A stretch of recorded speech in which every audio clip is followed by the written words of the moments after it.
Hey everybody, good afternoon. Dakota, Jeremy, Mike, Winnie, Lucas, Tim, David, Dustin, Jason, Tom, Observation Drone. Good afternoon, guys. Thanks for stopping by the stream. Hope you guys are all doing well.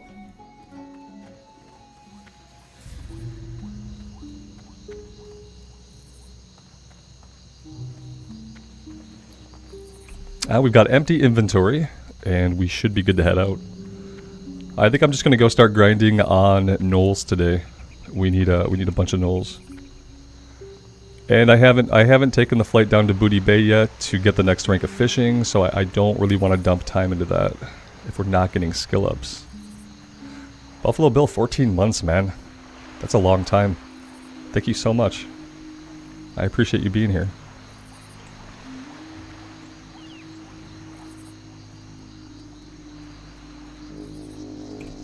David, I'm glad you're still digging the DK videos. I am still having lots of fun playing the DK. It's it's powerful right out of the gate in a way that the Warlock wasn't. Now if I had gone like into the full AoE spec for the Warlock, maybe it would feel different. But yeah, the Unholy build especially seems like just built to handle AoE. It's a lot of fun to play.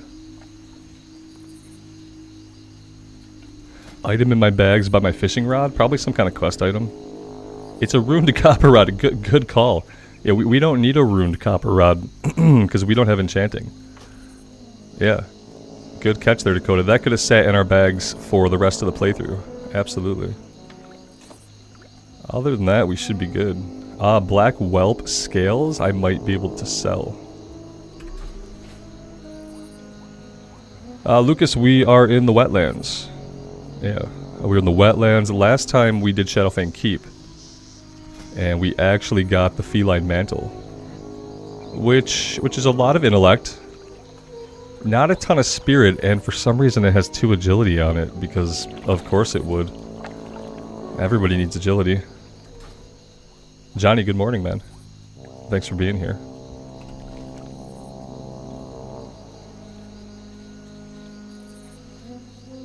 Giant Crocolisk skins, okay. I feel like we hold off on the Giant Crocolisk until we get the quest to hunt down the Swamp Lurkers, the ones that are stealth. I believe we have to do Fire Taboo first. And then he should give us another quest to hunt down the Stealth Lurkers.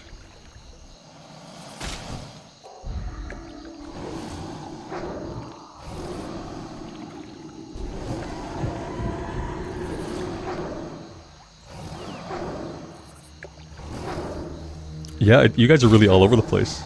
I've started to kind of learn, like, the relative times to where you guys are at. With respect, at least, to whether it's, like, morning, afternoon, or evening for you.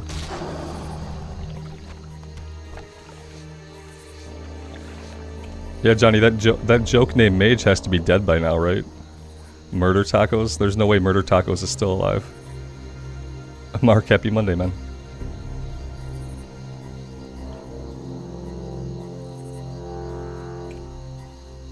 Dustin, you're playing over on Mancrick? Yeah, the servers they're clustered together. So when you're playing on Mancrick, the great thing is, like, not only are you playing with people on Mancrick, but you're playing with people on other servers too. Like, if you do a /who, you'll notice their names are hyphenated with the server that they're actually from. So it creates an environment where it's always busy. You know, kind of like the concept of a mega server that Blizzard has avoided for the past 20 years. It's almost like a mega server type deal now when you're playing over on the regular Classic Era realms. And yeah, I like that a lot because it's always populated.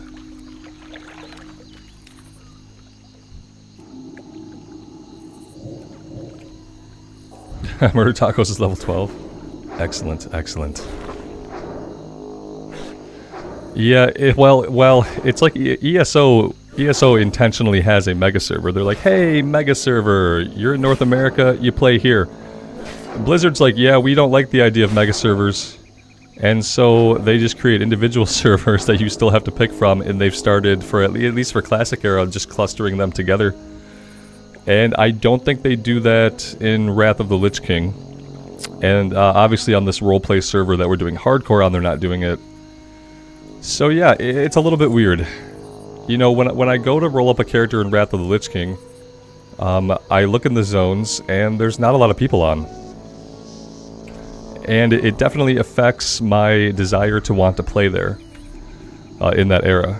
If they clustered all the servers together like they did for Classic Era, then I would log into Wrath of the Lich King. I would always see people. I would be excited to play the game. And then they would give me looking for dungeon tool, and then all those people that I see, I can also just randomly queue for dungeons with them, and I would have a great time in Wrath if it was more like a mega server. Oh, you are in Wrath, Dustin. Then I'm totally wrong. Ignore everything I've said, except as an explanation of how the Classic Era servers work. You said Mankrik, and I just figured Classic Era. No, if you're on Mankrik in Wrath, and someone can correct me if I'm wrong, I think that's still a standalone. Yeah, I'm pretty sure that the Wrath servers have not been clustered. I'd be happy to find out that they have been, like I said. I'd love for them to do that. But I bet if we looked, I bet if we went to Mankrik, Wrath of the Lich King, and did a /who, and then we went to Classic Era Wrath of the, or Classic Era Mankrik, we would see more people in Classic Era because of the clustering. 18 people's not bad. I like to see 36 or more. Like if I want to level up a character and be excited about it, like I like to see at least 36 people in the starting area. I don't know why that's my magic number, but it is.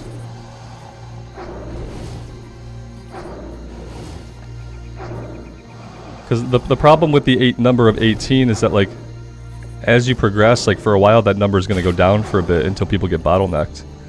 And then it might go back up. Yeah, it's just not enough people for me to be excited. Yeah, I've almost started a Wrath playthrough a couple times the last week. I've been like yearning to play the classes as they were. I've been yearning to do more dungeons, and I've like come pretty close to like firing up a couple of different characters. I've stopped myself. And part of what has helped me stop myself from firing up a Wrath character is that I log in, and honestly, like, it's just not enough people for me. Yeah, but then again, I'm playing here now on hardcore, and I'm like, okay, well, that's cool, Robert. You got 4 people in the zone with you. How's that feel, buddy? Doesn't feel very good. You know it's popping off when trade chat has arguments between twinks. Yeah, I mean, it can help things feel alive in a certain way. Lael, good afternoon, man. Thanks for being here.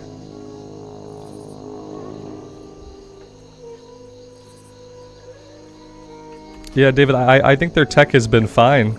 I think their tech is capable of doing it. I think it has been for a while.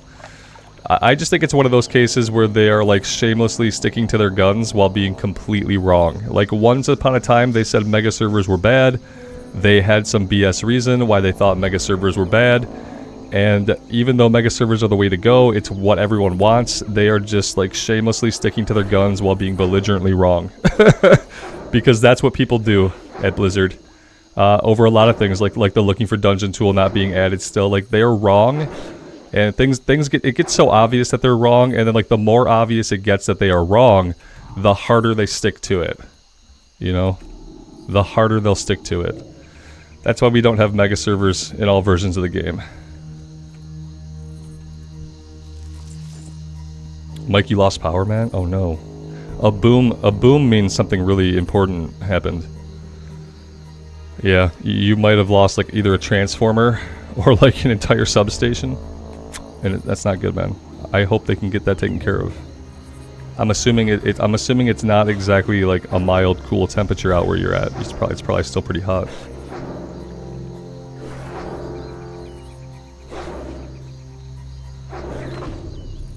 It happens often. Gross. That's gross.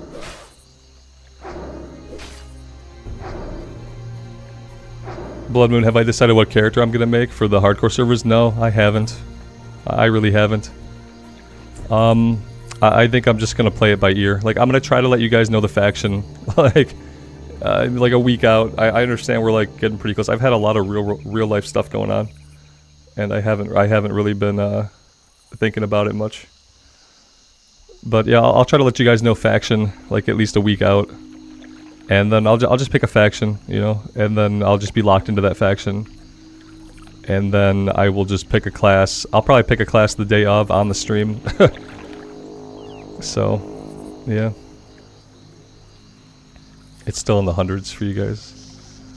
Oh, no hundreds. You got 80s to... Hey, 80s is a relief. The weirdest thing, you guys are going to hate me, it's going to be 68 degrees for a high here tomorrow. It seems kind of like a fluke, like a weird cold front's coming through with some rain. Like, today's high is going to be like 80, but tomorrow's high is going to be like 68. I am going to enjoy me some cloudy 68 degree temps. It's going to, even if it rains, I don't care. Yeah, I must be getting that cold front soon, Mike. That must be the cold front that's coming through here overnight. Because, yeah, the temperature, like, drastically drops off. Yeah, I'm in southeastern Michigan.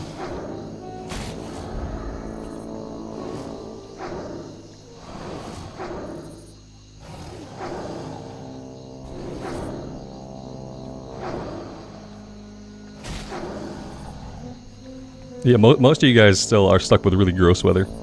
In Michigan, the summer starts to end, like, right about now, so, like, even the fact that some days it's still in, like, the mid-80s for highs, that's kind of irregular for us. Usually by now the high you can expect is about 80 degrees Fahrenheit for the high for the day. Typically by this point in August in Michigan. So it has been a little bit warmer than normal, but even within that it's like 84 for a high, which I know for most of you guys would be like a huge relief.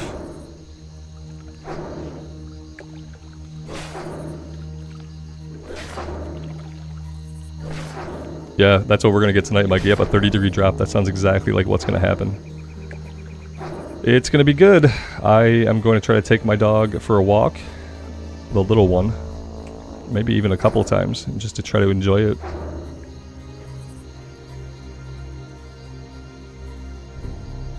I was doing really good at doing like neighborhood walks like twice a day back in like the autumn, the winter, and the spring were good. I did it for the autumn, the winter, and spring. Like, was pretty consistent taking neighborhood walks with the dog. And then like summer came and it got a little bit hot, and I was like, no, this is done. And I've been missing it. All right, time to roll the camera out a bit. We can't be playing with a close camera here. It's gonna get us in trouble.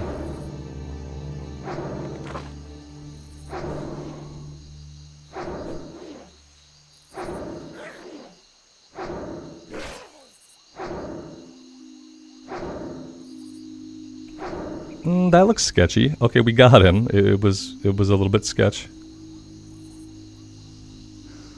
There's been too much Death Knight close camera. Yeah, I got used to like playing back. That's kind of where I like to play. You know, I've always liked to play right about here. But yeah, you can't really do that stuff on hardcore unless you're gonna get jumped often.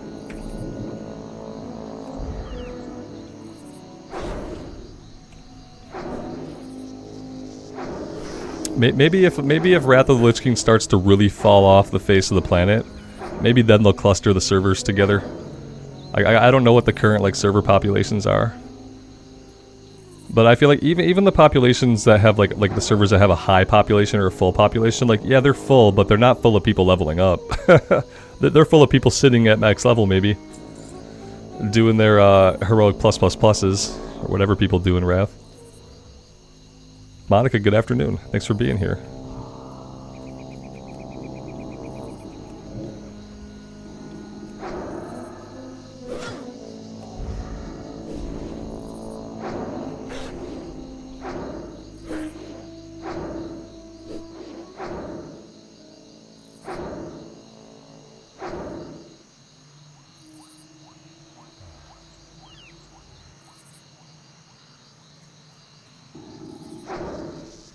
What is this you hear in Wrath called beta? You can't figure that out.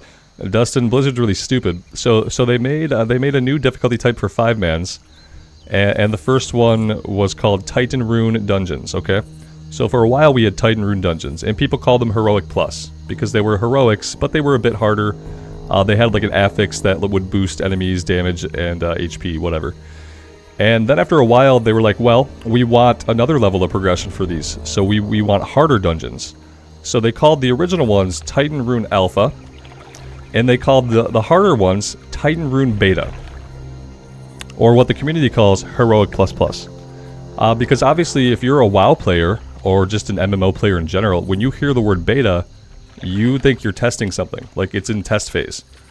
So why they're so stupid and like disconnected from the vernacular of their own enterprise, like I have no idea.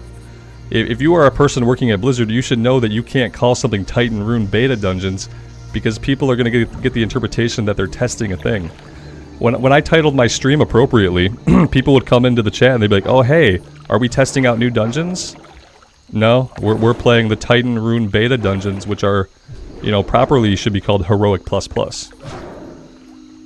Yeah, it's just another example of how Blizzard, like, they don't play their own game. They don't play their own game, they don't interact with the community, they have no idea the community is out there calling it Heroic++, they have no idea people get confused somehow by the word beta. Like, somehow they're just clueless. It's like, it sucks when they do so good with some things, like you see them doing well with like content cadence and stuff like that, and then you see them do other things that just shows like how absolutely effing disconnected they are from any actual humans who play this game. It's gross. It's literally gross. To think that like the most likely outcome is that like the devs and the leadership especially, like they don't play their own games. You know, they don't play WoW Classic, you know. If they do, it's like an obligatory 2 hours a week, and they log in, they run around in Stormwind, and that's it. You know, they log out. Boom, character time done. I need to buff myself? Yeah, that could be a good idea. If I could shut up for 2 seconds and look at the screen, I would. Thank you. Yeah, the plus is referring to Titan Rune beta, which is all people do now because, you know, the stuff from Titan Rune alphas is useless. And in the betas, in the pluses, you get a new currency that can net you some like pretty high level gear if you're into that kind of thing. Yeah, we did them for a while. I was logging into the Paladin healing some. But like the problem with it is like the added difficulty, all it really means is that healers have to work harder to keep the group alive. That's it. You know, the mobs have more HP, the mobs deal more damage. So the fight goes longer, and more damage is going out. And that's basically the only mechanics. All the mechanics that happen are just punishing for the healers. So I decided, yeah, nah, I'm done. And I'm retired from healing now in that form of the game. So when we go back into Wrath of the Lich King, we're gonna be a class that can't heal, and that can't tank. Because I'm done with that. I'm done with them creating like layers of difficulty in the game that only affect the healers. They're gonna have a game soon where like literally nobody will heal. It's already pretty bad, but it's only gonna get worse as time goes on.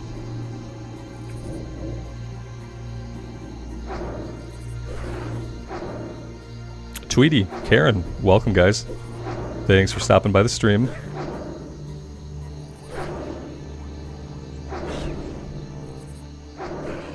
But yeah, I'm done healing. And it was those dungeons that really taught me that it was time for me to be done, because like that's great, they have new difficulty, it allows people to get better gear, I think that's really awesome. I think it's totally wrong that it basically just only punishes the healers.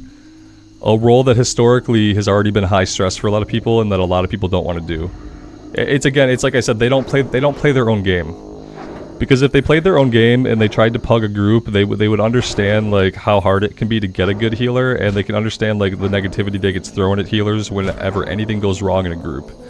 But since they don't play their own games, like they don't know that stuff. So they make content in ignorance, basically.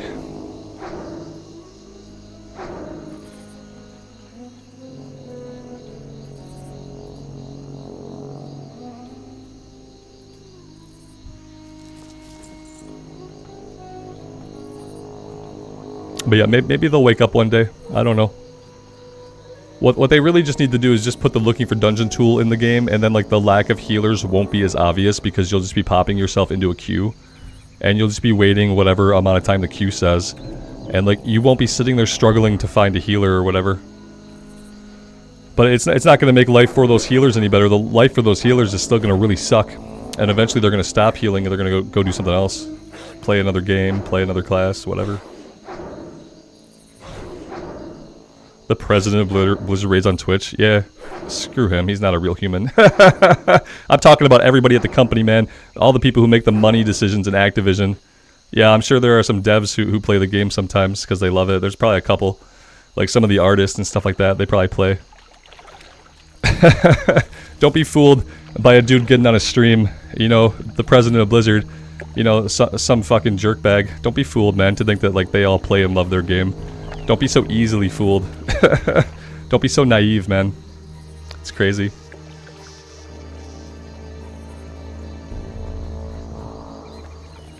Alex, how's it going, man? It's going. It's going. I don't know where it's going yet, but it's going somewhere. Tweety, no it doesn't. I watched an Asmongold. I watched Asmongold watch someone else's video about how bad PvP and healing was yesterday. Now granted, this was like about retail. It was about like the inability to gain rank or whatever, the inability to really gain MMR, and how the current system just punishes healers. Even if you do fairly well in your matches, you basically get to a point where you're never gaining rating. So yeah, I did see that. And I thought, man, you know, I thought it was bad in PvE as a healer, and now I find out that, of course, it's just as equally abhorrent to be a healer in PvP. So yeah, I think that, like, maybe they need to look at what the game looks like without healing. For retail, obviously. I think maybe they need to look at what does the game look like without healing, without healers. Do they lean more into the support class, you know? Do they lean more into like the evoker support class and do more support classes and just lean away from healing? Like take some of the current specs like discipline, priest, and just make them into support classes? Like, is that the way to go? Would that be more fun for people than one person kind of having to heal and having a horrible time of things? This doesn't look like the greatest thing we've done. That looks kind of bad. I think I'm gonna run. Running seems good. Now we only got 2 of them. It could have been worse. Third Franks, good evening to you. Thanks for being here.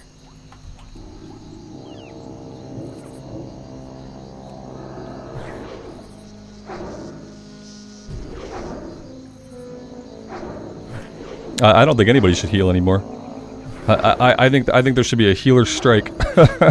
Everybody should hang up their healer. And they should everyone should just roll something else for a couple weeks and see what happens to the game. Yeah, because it just gets worse and worse. Guild Wars 2 took away dedicated healers and it's not fun. Yeah. You say the Trinity is the best combo for DPS classes who are having a lot of fun DPSing. Yeah, the Trinity is the best. The Trinity is the best for people who are having fun doing what they're doing. Which, like, historically usually isn't the healer. And sometimes isn't the tank, although tanks probably get to have a little bit more fun, especially these days, than healers do. But yeah, it's easy to say that the Trinity is the best way to do something and then stop looking for any other alternatives that might exist. Yeah, I don't know about Guild Wars, like, group content. I have no idea. I've never played any of it. You know, but that game does well, and people seem to really like it. So they gotta have something good going on within the context of not having the Holy Trinity. Otherwise, the game would be garbage, no one would play it, and we wouldn't be talking about it. So I know for a fact that it can work. And now maybe there's a different way to do it. Like I said, maybe leaning into like more support classes that have a little bit of healing, but that are also geared to do damage and buff allies. Maybe that would be more fun for people. I'm not sure. I was originally excited about the support classes. Now I didn't end up figuring the evoker out to a point where I got to try it, but it was more exciting than the idea of healing.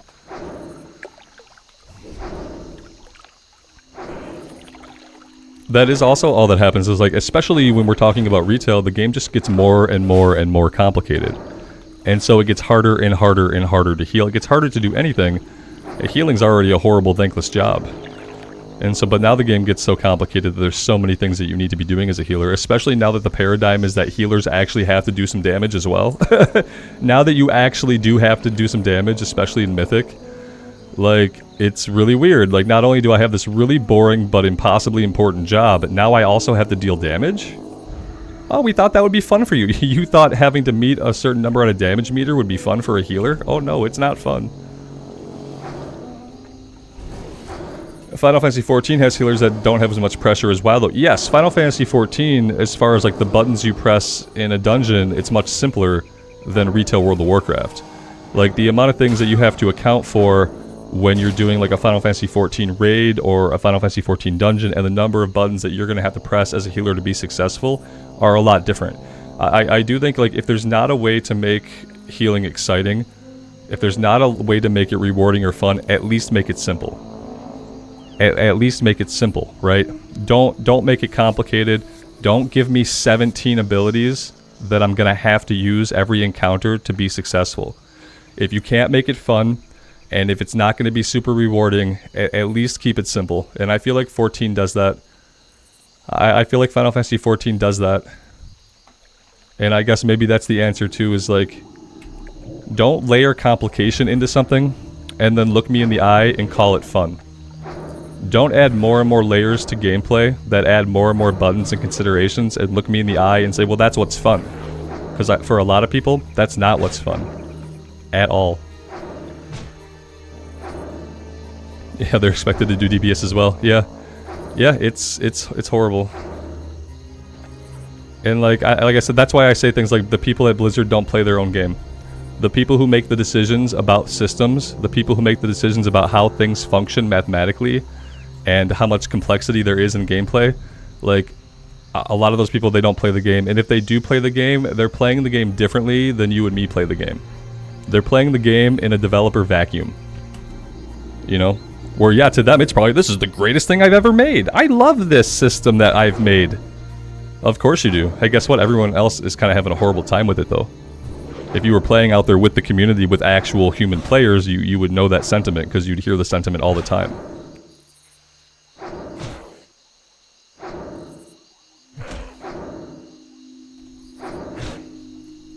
Yeah, it really, it's just kind of a mess. And the thing is, like, people just tolerate it. Players just tolerate it. You know, there will be people who will press those healing buttons and do the DPS. You know, there will be people who do that. I'm just not doing it anymore. They don't see the big picture because, like, even when they do play the game, even when the president of the company plays the game, he's not out there playing the game with the community, with actual people. He's not having an experience in the game the way that a normal player would have an experience in the game. He's experiencing it in a dev Twitch vacuum. You know? Where everything's gonna be great. Dude, he's gonna have a great time in the game, and he's gonna think that nothing's wrong with the game because he gets to experience the game exactly how he wants to in a vacuum. And that's not everyone's experience. How can stress equal fun? Tweety, yes, exactly. Because I think they get stress confused with challenge. That's what I'm saying. I think that they layer complexity to a point where it gets super stressful and difficult to manage. And they equate that with challenge. They say, well, that's challenging because it's hard. And it's like, it's incredibly stressful and agitating. It's not necessarily that's like a good challenge for a video game. It is challenging to continue to want to play, you're right. But a game can be challenging, and encounters can be challenging, without the complexity being like amped up to a point where like most people, even people watching, would have no idea what the hell is going on. And like I said, I think Final Fantasy does that. I think they have some really difficult group content that people enjoy, but their class design, the way their classes are, it's not like the classes are not all super complicated to play. Some of them have simple rotations and like some simple considerations. And in FF14, you kind of get to pick your own complexity based on the class that you play. Whereas in Retail World of Warcraft, every class is steeped in complexity and how your talents work together and how, you know, whatever your mastery does, your secondary stats, like there's just so much complexity in the systems, in the talents, in the abilities, in the gearing, in the itemization. It's just layers of systems and systems. And then the devs say, well, that's what's challenging. It's a challenge. It's a challenge, yeah, to figure out what the hell is happening and what I'm supposed to do about it, but yeah, that's it.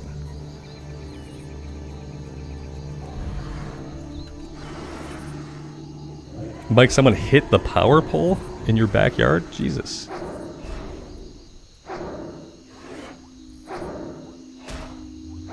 That's not going to be fixed right away.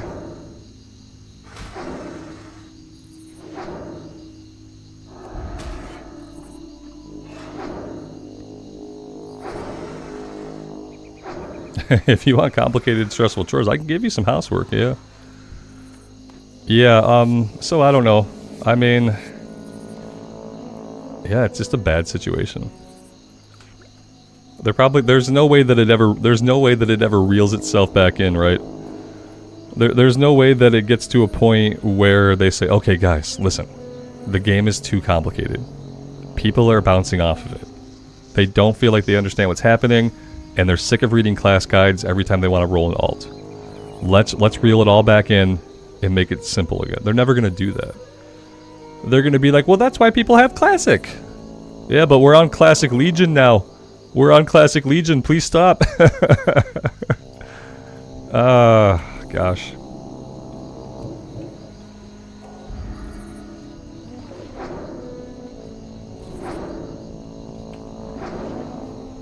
The car took off. Yeah, the car was like, oh no. Time to go.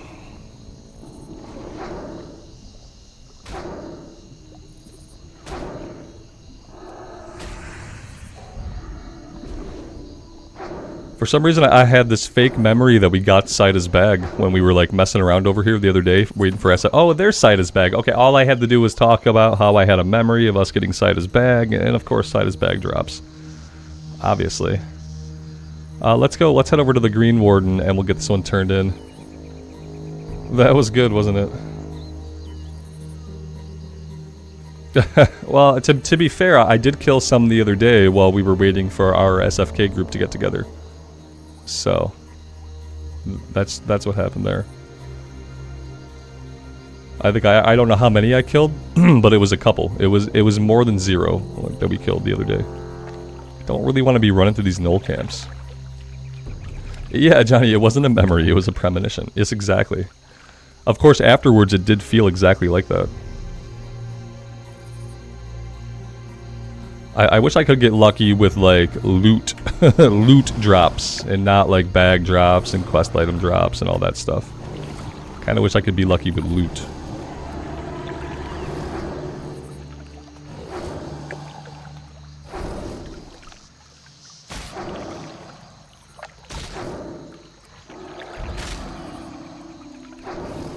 Sometimes you wonder what makes Mythic Plus dungeons so appealing. I just think that there's like a big subset of players who kind of like a time challenge and like to do like the skipping and the go. I think there's just people that kind of like that.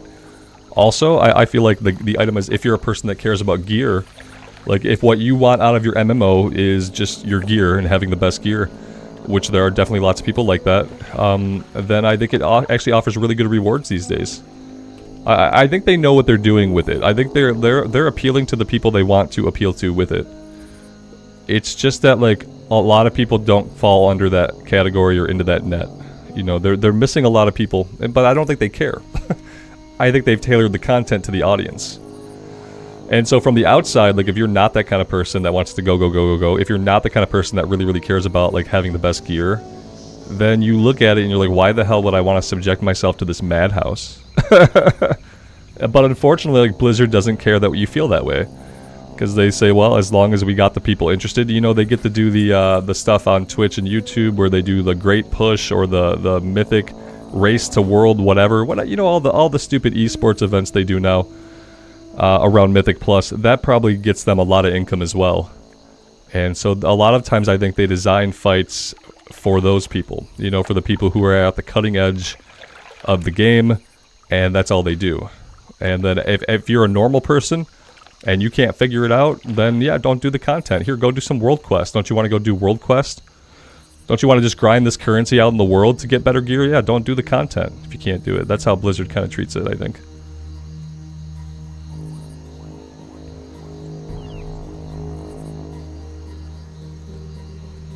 Oh yeah, Tweety, don't get me started on the add-ons.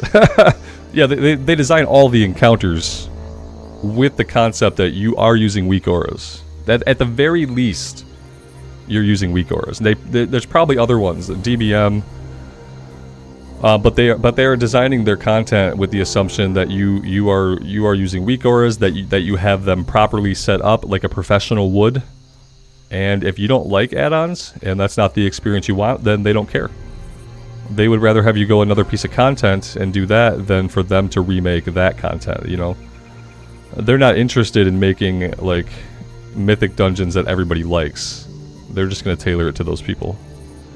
Okay, so this is the one for the stealth creepers. Now, they could be basically anywhere. This is the one that I have a hard time finding these guys. So we'll see. We'll see if we find them.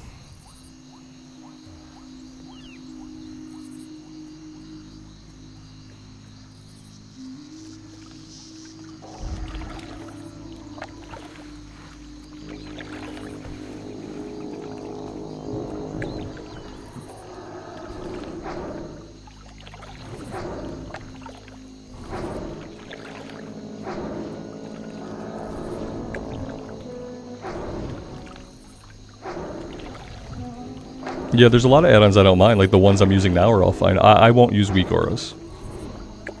I'm not going to use WeakAuras. I'm not going to use anything that tells me when I should be pressing my button, unless it, like, the great thing is, like, in Classic Era, and this is something I realized the other day, in Classic Era you have lots of options for floating combat text.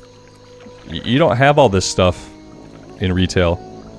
And the reason why you don't have all this stuff in retail is a lot of it is stuff that's handled by WeakAuras. Like reactive spells and abilities. This is a big one. So, show reactive spells and abilities means that it shows when stuff procs. Like, if you're on a warrior, every time you proc overpower or execute is up, it'll pop it up in big yellow text right on the screen and tell you. If you want that experience in retail, you have to have WeakAuras. Because there's no more option in the combat text in retail for reactive spells and abilities. It simply is not an option that exists anymore.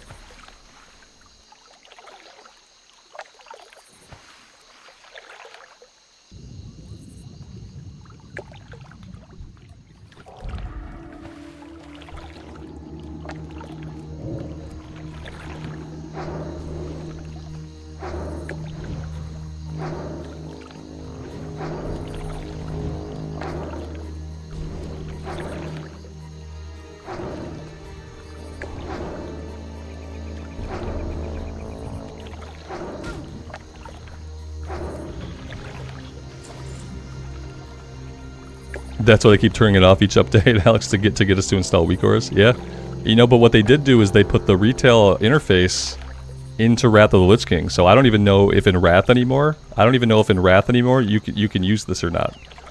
That's a good question, because they recently rolled the interface options change back into Wrath of the Lich King. So it could be that in Wrath you no longer can show your reactive spells and abilities, which might make some people go out and install WeakAuras, so they can see those pop up when they need to hit them.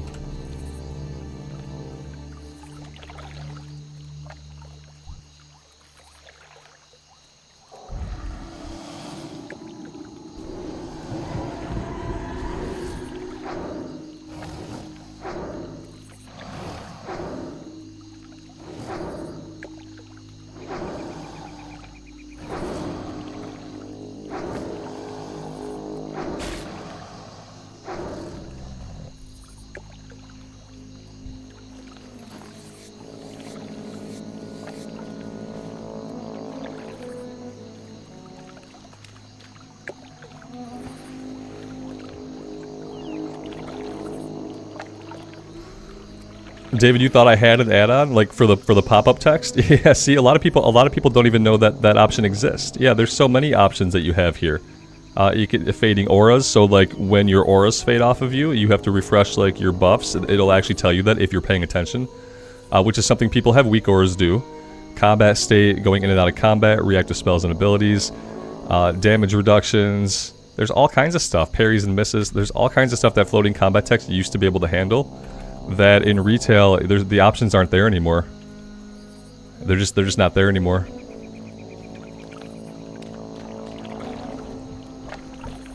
Are my tunes on a retail guild list? Yes. Yeah, I don't have a guild. And in retail, like I don't think I'm looking for a guild. The only reason I would want a guild would be to do raids. And I don't think I'm gonna raid in Dragonflight. Maybe next time around. I don't think it's going to happen in Dragonflight.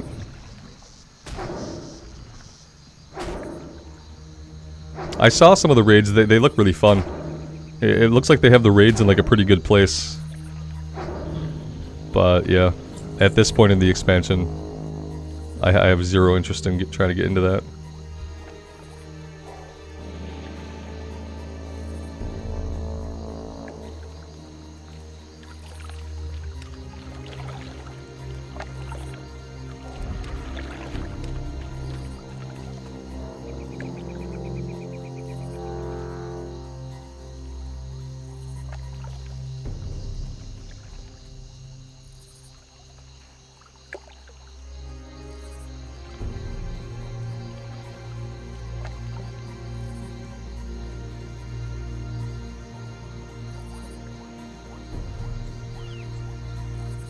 Yeah, I mean, for healing, the in-game interface can handle a lot of that stuff now. There's mouse over healing, mouse over to select the person you're going to heal. I think it's in retail. I don't know if it's in Wrath of the Lich King or not, but they have a lot of things that you used to need Healbot for, or a healing. A lot of that stuff can actually be handled by the in-game interface now.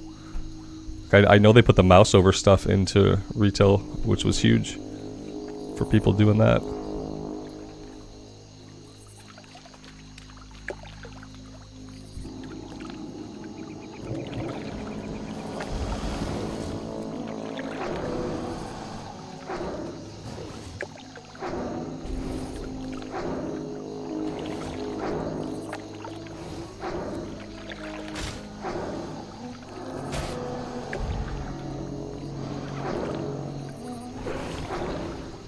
Do I ever play Horde? We've played lots of Horde. Not recently. We got a troll mage killed in hardcore right before we rolled this character up. So that was a Horde character. I haven't played a lot of Horde recently because it turns out like I don't really like a lot of the races on the Horde side before we got Blood Elves. I would yeah. I would play more Horde if we had Blood Elves. Yeah. When I went to roll a couple of Wrath characters up, I made Blood Elves. I was like, hey, I'll do a Blood Elf Warlock. So when I'm in like Burning Crusade and up, I don't mind playing Horde, I guess, because at least I can play Blood Elves.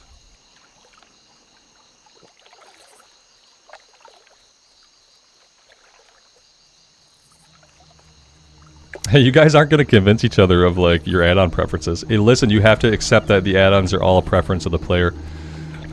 You know, on the one hand, WeakAuras tells you what button to push. On the other hand, Questie tells you where to go in the world. So, you know, depending on what kind of player you are, they're both ways to cheat, essentially. Yeah. Which is why for a long time I didn't use any add-ons, including Questie. It wasn't until Season of Mastery you guys finally convinced me just to turn Questie on so I could have a look around the world and see where all the quests were at. But in either case, like, it's easy enough to make an argument that either thing, since it's not the original design of the game and it wasn't in the game originally, you could say that it's cheating. It's like, it's hard to argue against it since it's an external tool being added into the game.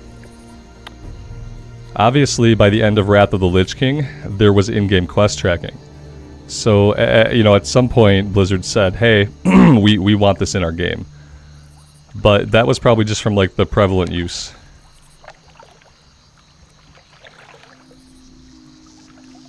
Johnny, you still need it in Wrath, right? They haven't added the quest tracking into Wrath, have they? Because Wrath didn't launch.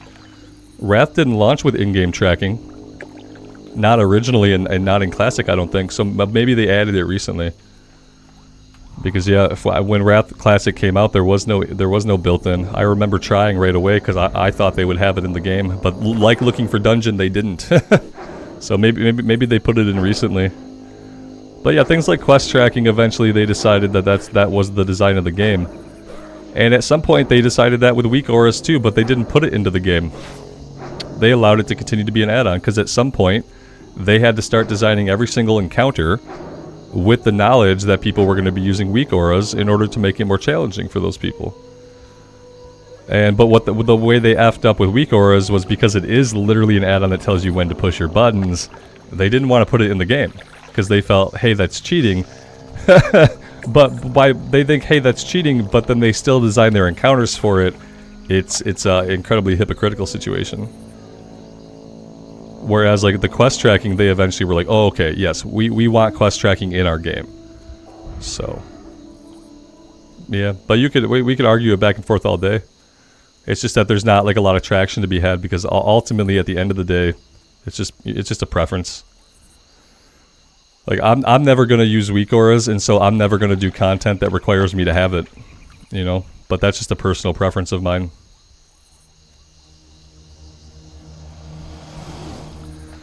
I mean, Questie is cheating for people who are not super familiar with the game. Like, if I turn my Questie off, there's not going to be a big difference. Because for the most part, I know where most of the quests are. And for the ones that I don't, I can find them easily enough. Because I'll have some lingering memory. But yeah, for someone who's newer to the game, it's like absolutely giving you a complete edge that you normally would just have to go figure things out. Now you don't have to figure things out. You know, I don't mind using it because I'm going to know where most of the quests are anyway.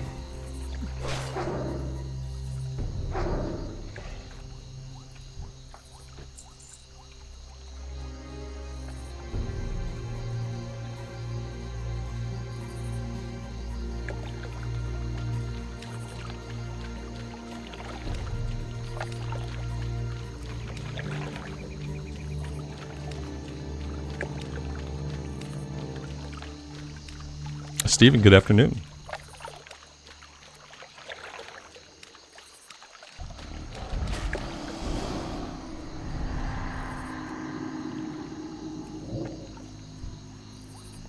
This is gonna suck. This is gonna suck a little bit, yeah. Yep, it's gonna suck.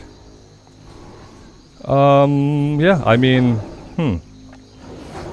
we have potions. I need fear to come off cooldown again pretty soon, pretty quickly here. That would be ideal.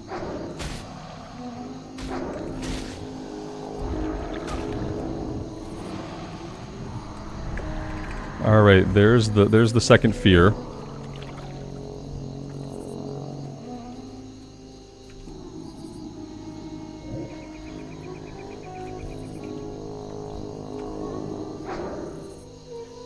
All right, we got it.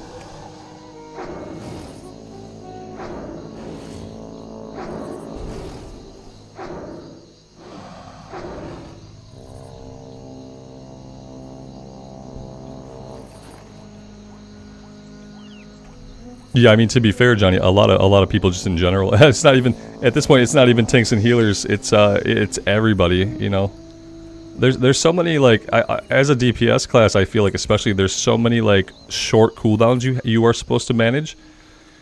I remember the shaman felt like it had like 4 cooldowns that were 3 minutes or less. And so the design implication is that you were supposed to be rotating through your DPS cooldowns. And sure, like, you could try to track all that shit somehow visually on your hotbar if it's on cooldown or not. Or you could have WeakAuras tell you when to hit your next cooldown. And that's what it is for, like, a lot of DPS classes. It's like that challenge of having to weave your cooldowns into your gameplay, that's handled by WeakAuras. Like, you don't even have to think about it. It'll pop up and tell you when to hit the thing. And so, yeah, especially for DPS, like... it's for me it's more of a DPS tool than it is for tanks and healers, honestly. Although, you know, with healers having to like interweave some DPS, I can see how they would need it too. But yeah, what I see it as is just a way for like all that complexity that they work into the classes, with all the little cooldowns you got to manage and all this shit. It takes all the complexity out of playing the class, and just tells you what to do. Like, hit this button, hit this button. This button's off cooldown. Hit this one next. After this, you'll hit this one. Okay, cool. So I'm playing whack-a-mole, basically. I'm just playing whack-a-mole. You know, that my whole class has been turned into whack-a-mole.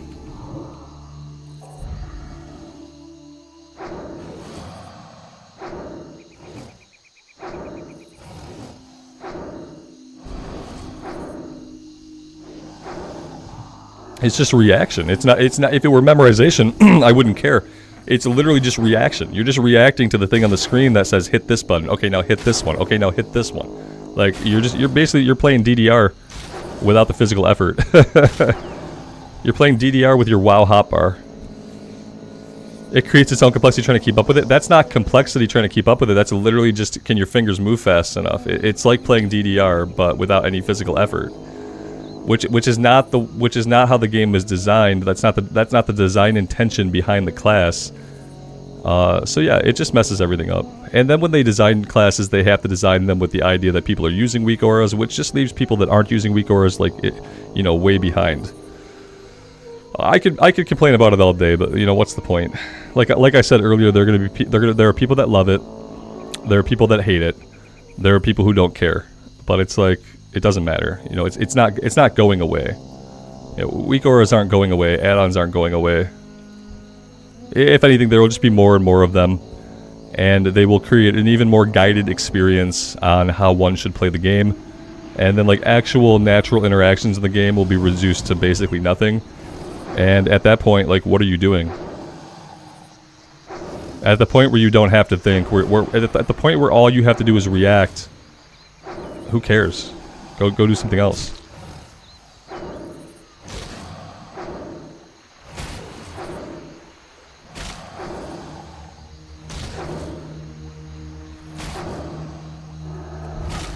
Yeah, but learning the rotation is like the simple part. The hard part for a player is like weaving in all the additional stuff. Knowing what to do when your resources are low.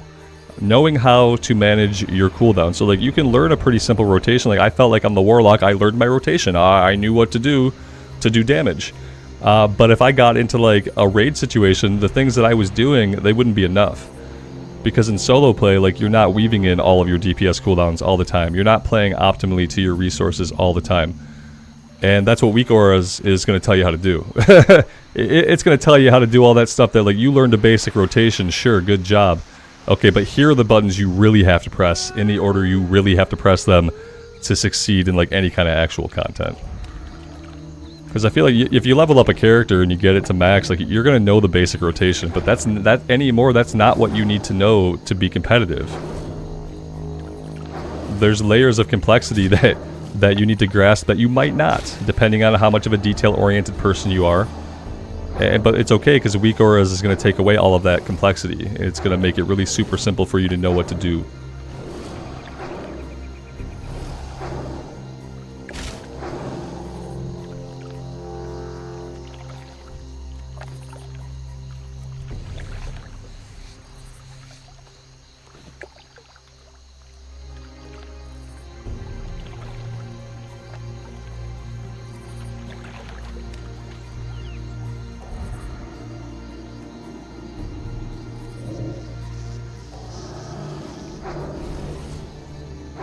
What expansion was it that WeakAuras came into existence?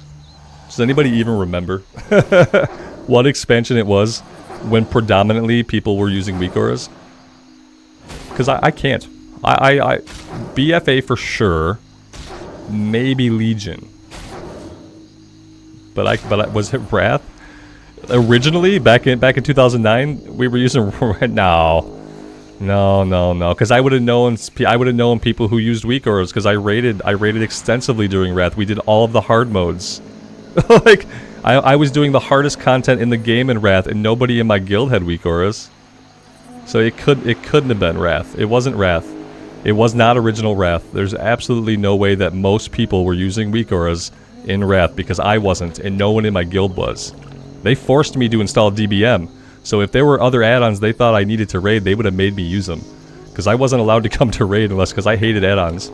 I wasn't allowed to come to raid unless I turned my DBM on. So no, it wasn't Wrath. It wasn't Wrath. Mop? I'll believe Mop, I guess, because I don't know. I took a break in Mop. So it could have been Mop.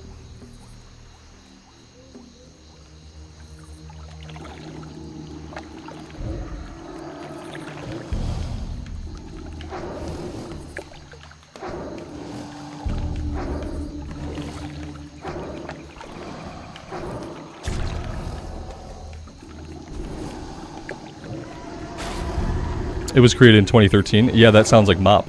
Yeah, 2013 would have been around the time Mop had been out for a little bit at that point.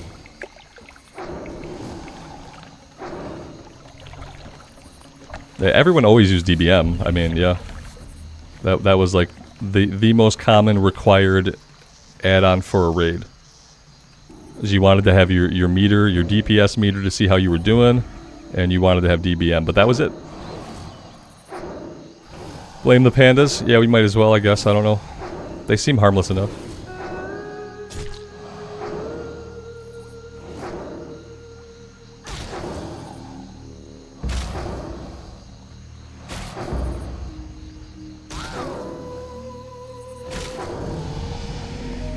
Yay, level 26. What are we doing? I guess we're going into Improved Mind Blast? This is kind of like It's not super sexy for me because I don't Mind Blast on cooldown right now. Maybe eventually we will want to Mind Blast on cooldown, I guess. But I'm not, like, that's not, like, super cool for me right now. Same thing with longer duration on the Shadow Warp. Like, our fights don't really last long enough. I'm not super concerned about this one. Reduce the threat. I'm not going to take that. We won't be doing it. Oh, hi there, stealth guy. I need you. Yeah, I mean, I guess I go into improved Mind Blast, but I'm not, like, super stoked about it.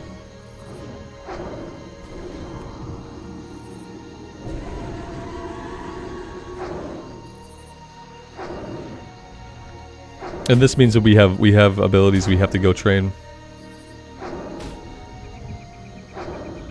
The pandas were the beginning of cartoon time. Well, yeah, understand like what happened at Blizzard, and we've kind of talked about this before. Is that a bunch of guys founded the company and started making games. When they started making games, they were in like their 20s and 30s. What happens over time is that people leave.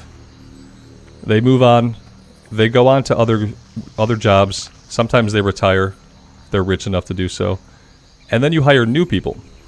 So 10 years later, the people you're hiring are kids. Or people who were kids when the original intellectual product was created. So by the time we get to like Wrath of the Lich King Kata, the new developers coming out of the team then, they would have been in their early 20s. They would have been hiring people in their 20s, out of school, maybe with a little bit of job experience, so maybe mid to late 20s. But those people would have been like kids and teenagers, maybe not even around Warcraft, like when the original games were out. And so of course eventually, like as you're hiring younger and younger people, and now keep in mind, like we're in the generation of people who are like, a lot of people like working at Blizzard are probably really huge Disney fans, because among that generation, like Disney is a really big deal to a lot of people. And so it's not really a surprise that World of Warcraft has come to look more and more like a Disney cartoon, because that's kind of a reflection of the people who are on the team and the things that they were exposed to and like kind of learned about and grew with in their childhoods and in their life. Whereas like the people who founded Blizz, like they were kids in like the 70s and 80s, where like the kinds of cartoons and media that people were exposed to then was like a little bit grittier and like wholly different, you know? So yeah, that's just what happens. It's why every time you see a retail cutscene today, all of the villains are literally like bad Saturday morning cartoon villains, because that's like where the people working on WoW are now taking their inspiration from, because they are 20-year-old people who, you know, when Warcraft 3 came out, they weren't even alive. So of course they weren't influenced by that, but they were influenced by lots of other cartoony stuff, and that definitely gets reflected in the video game that they work on.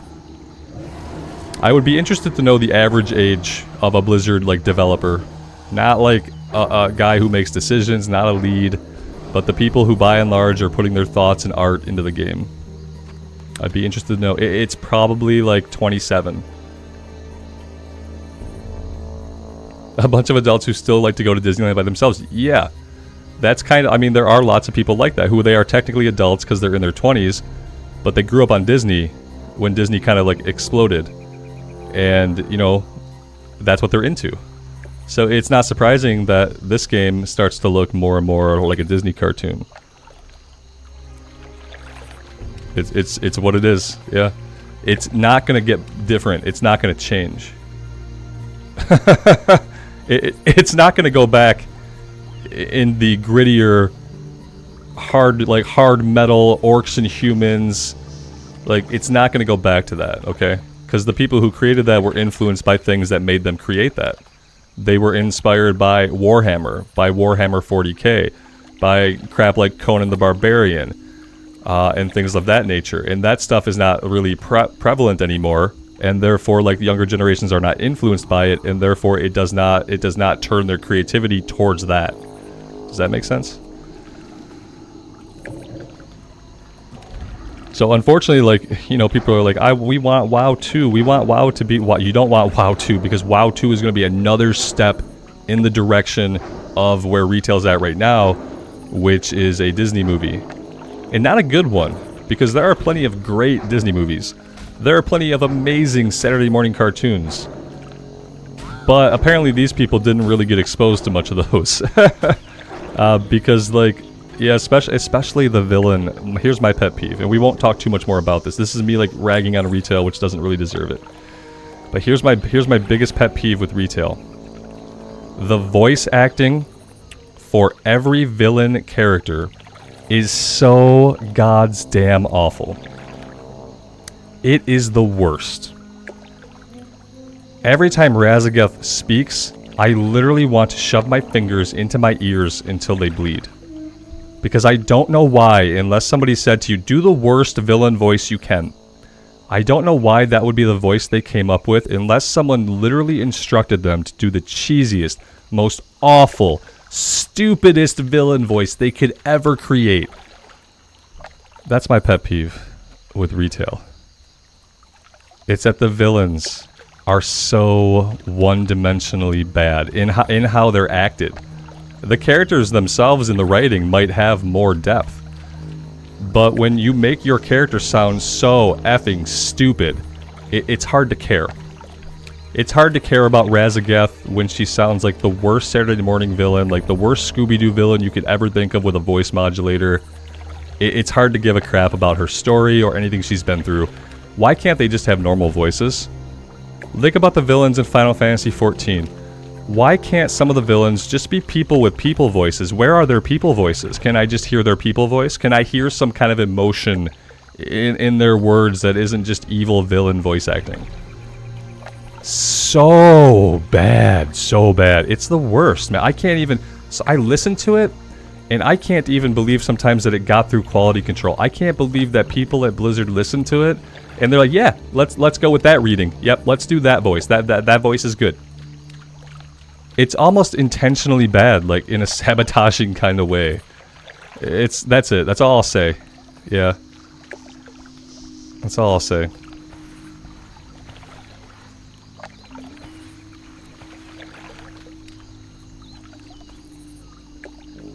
How many more of these guys do we need? This quest, man, I'll tell you what. I don't even think I'm gonna do this right now.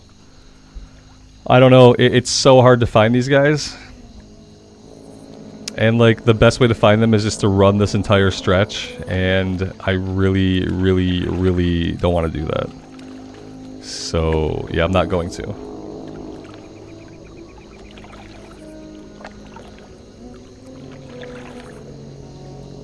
Tim, you can't even watch the Dragonflight vids because the voice acting grates on you too much. I totally understand, man. I skip most of the cutscenes, and when the DK goes into Dragonflight content, sadly he'll have to.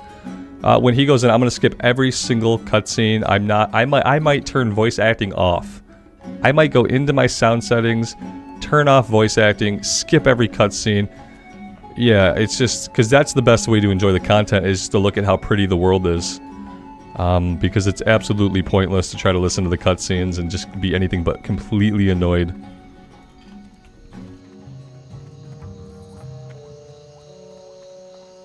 Yeah, that's how the death, because I watched a couple of them on the Void Elf, and I regretted it every time I let one run. I regretted it. So yeah, for the DK's trip through Dragonflight, it's gonna be a quick journey. We're gonna skip all the talking. I'm probably not gonna read any of the quests this time around, and I just want to get them through.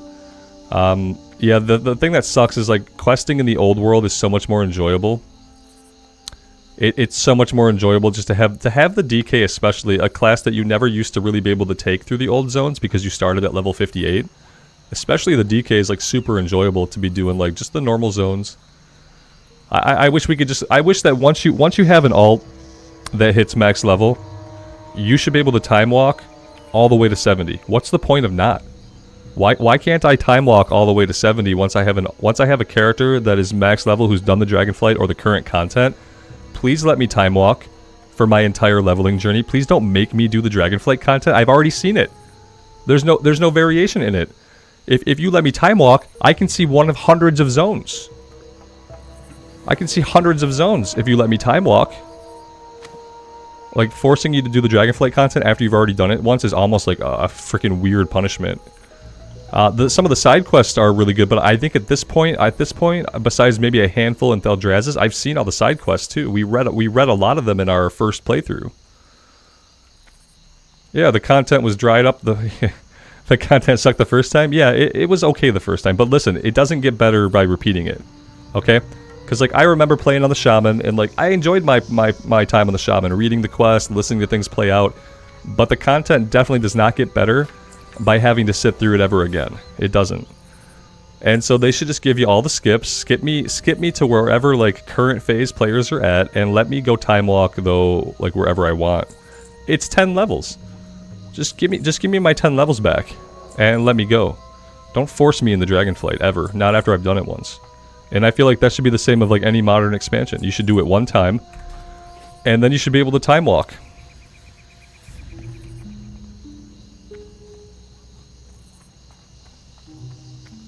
I feel like the side quests are some of the best in Dragonflight because the side quests actually sometimes feel like World of Warcraft. Like almost if you ignore some of the bigger storylines, if you just do like the side hubs, like some of that actually feels like you're playing WoW. But yeah, I really wish I keep Mr. Jackpots, they want you to stay close to the current content because it keeps you closer to the shops and stuff. Yeah. I mean, I guess, yeah, they want you hanging out in Theldraz's to make it look artificially busy. Excuse me. Yeah, there's probably bad motivations by making people do that content again. Yeah, that's like the part of leveling characters that I don't look forward to. Maybe we'll try to do it differently this time. Maybe we could do like, maybe we can just run around and do world questing. How is that for leveling? Maybe we just do world quest. They want money, they're not going to change. Yeah, probably not. We turned the AC off today, and like I'm like actually sweating now in my office, which is gross and uncomfortable. That's what happens. You try to go one day. You're like, oh, it's gonna be 80 for a high. Let's not run the AC today. Nope. You got to run the AC every freaking day of the year.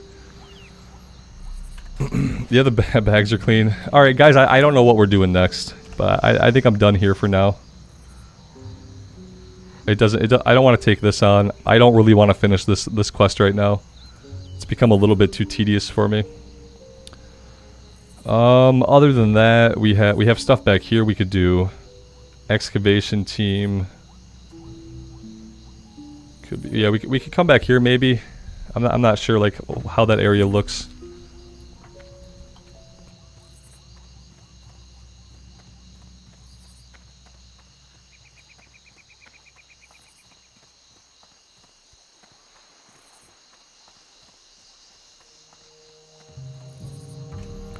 Stonetail and Ashenvale stuff? Maybe.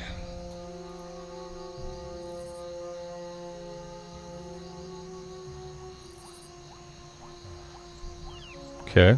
Yeah, these ones over here would basically be gray at level 20. I don't know. They're showing green still.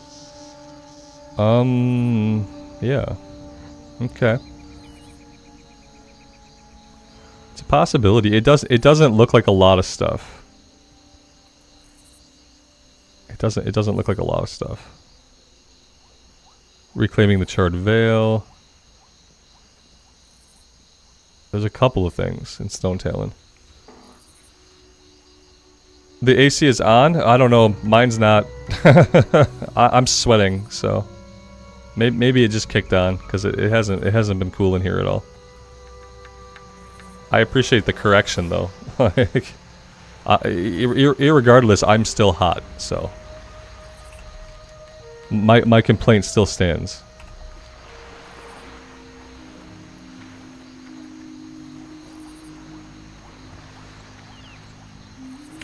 Yeah, I don't know, guys.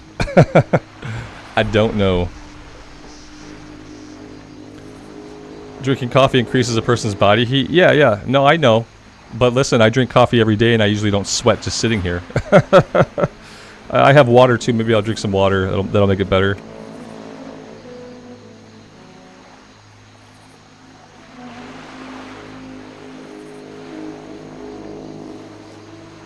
I don't know, guys. What do we want to do? Yeah, we can get on a boat. We can go over to Kalimdor. That's fine. There's not Duskwood. Yeah, what's going on in Duskwood these days anyway? Yeah. I mean, what else is going on in Duskwood? 26, 24, 20.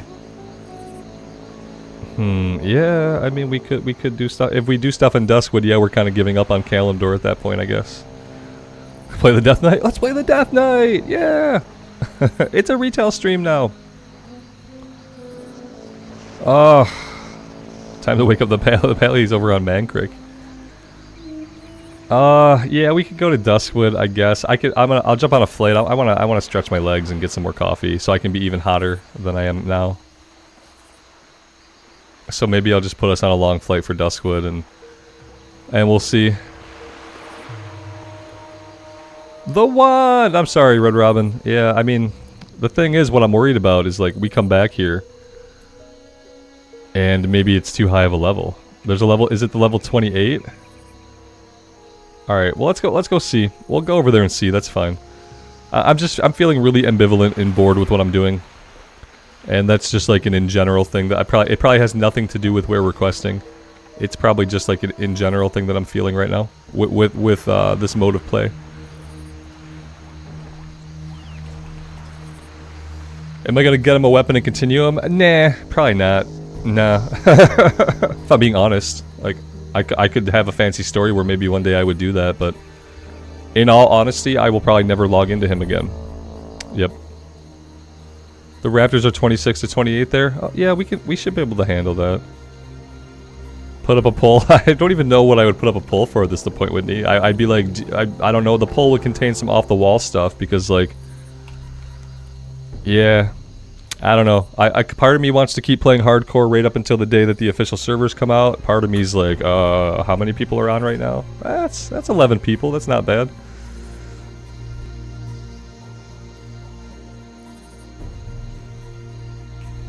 Hardcore questing is so repetitive and so boring it comes easy.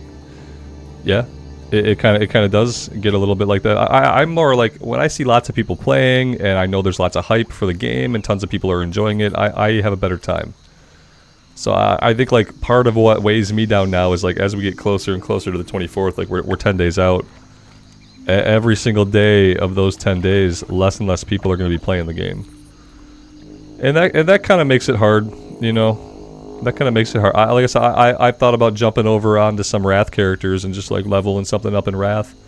There wouldn't be any more hype about it, but at least it would be in a place where like the server wasn't going to die in 10 days.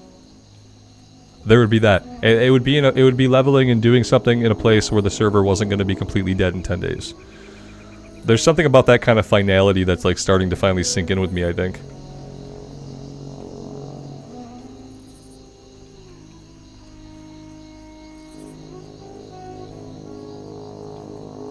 Jason, your hardcore mage is now on Mankrik also, along with the pally you'd made. Yeah. Right. Yes. And it's like, it's part of what's happening is like, the server's dying, boys. It's dying and there's no resuscitating it. There's no reviving the server in hardcore. When a hardcore server dies, it doesn't go again. It doesn't go again. Is this the place I want? Yes, maybe, potentially, yes.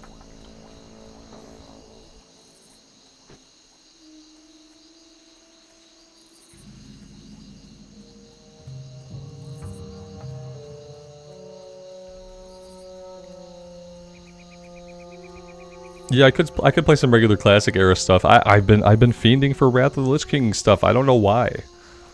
I think it's like a trick. I don't think it's real. That's why I haven't started the character up yet. Because I don't think it's real. I'm feeling a certain way, but it doesn't. I don't know if it means I really want to play Wrath or not. You know. Yes, I think that's it. I have an urge to play the Blood Elves. That might be it. That just might be it. I have an urge to play a Blood Elf and to see those areas again. Yeah.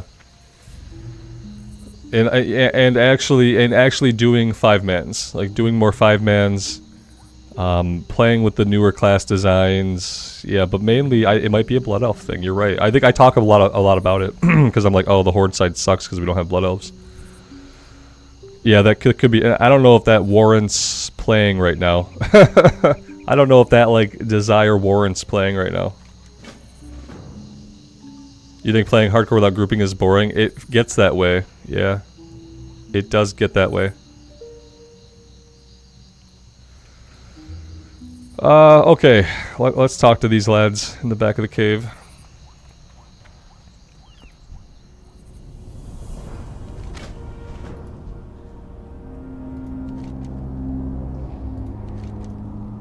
Alright. Okay, I don't know what these are. So what, there's a Raptor kill quest and... Oh, the fragments, okay. Yeah, the Raptors, some of the Raptors could be tough. Finding the fragments, I don't know. Could also be tough.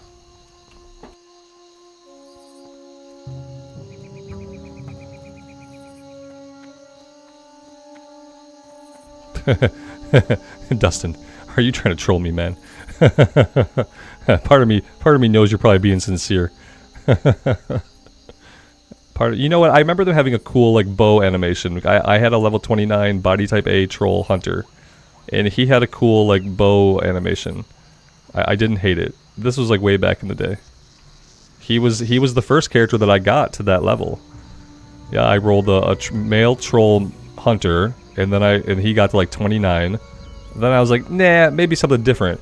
And I rolled up a Forsaken female mage, got her to 25, and then I said, maybe something different. And then I played a Tauren warrior, and that was my first character that I kept.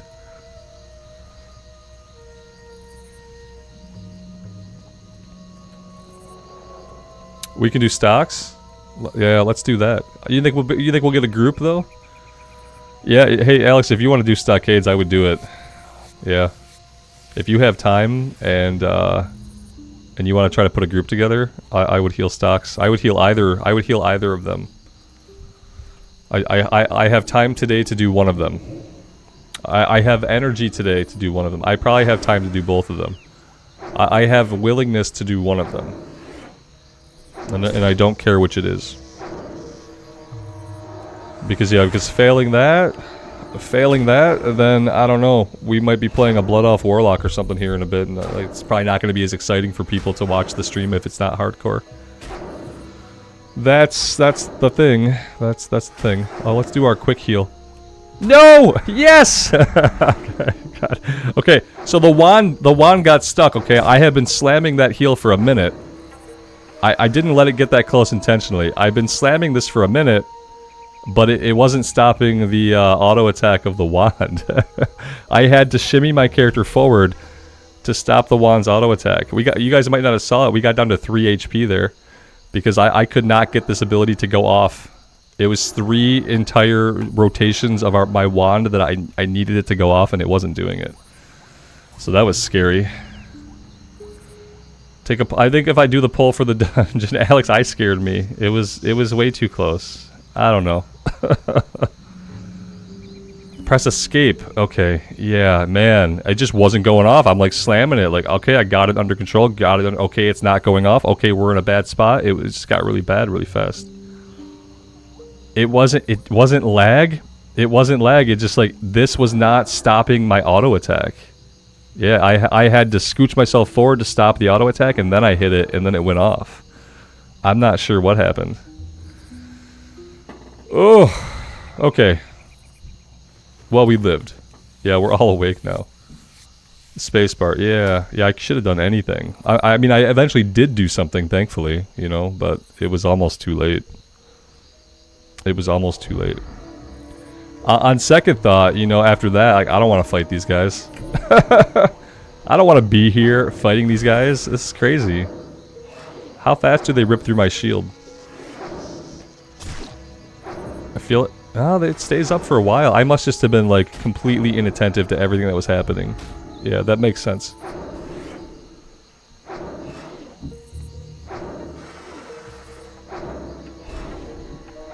Jason, your palms are sweating. Mine are sweating too, even though my wife says the AC is on. It's probably not related to the AC.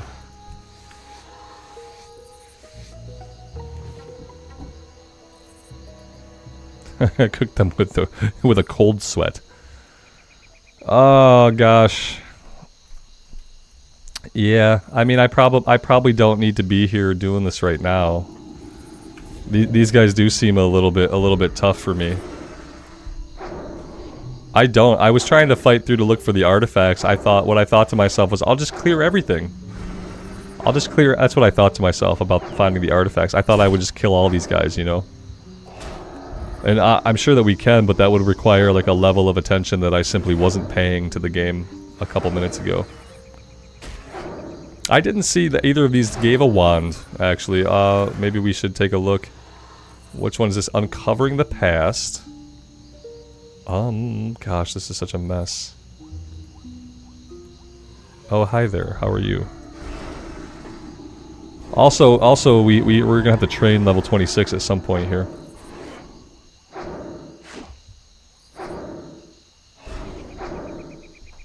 The raptors outside are worse because of the groups. Yeah, I kind of remember having a hard time with those raptors even on the Paladin. So, I'm not sure. I mean, I can kill these guys, but I just gotta, like, pay attention. The follow-up to the ones outside gives the wand. It's 20 kills. It's 20 kills. I do need buffs. Buffs would have made it so that close call would not have been so close. If I had died there, it would have been because I wasn't buffed, you know?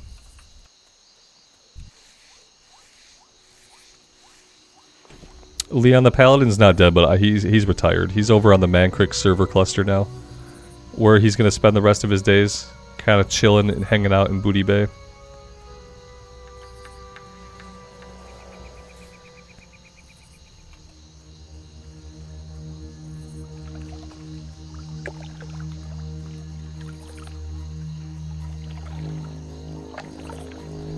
Yeah, I don't know if I'm feeling like emotionally up to fighting 20 of these guys, especially with how close that one was.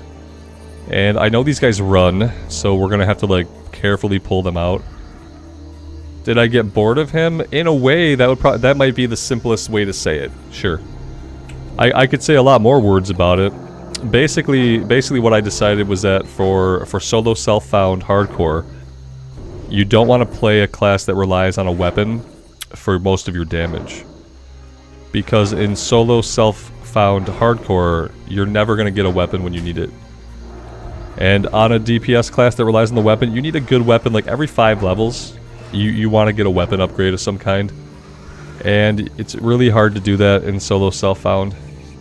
So yeah, it got to a point where we were fighting green enemies, and every fight got us down to 1/3 of our health and like hardly any mana. We'd have to heal up, then we'd have to drink, and it was every fight, even against green enemies. We had to fight, heal and drink, fight, heal and drink, and everything was a knockdown, drag-out fight.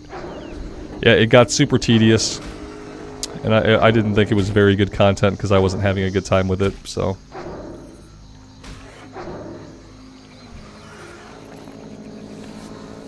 The screechers pull the adds by... Do they pull the adds by screeching? I'm assuming.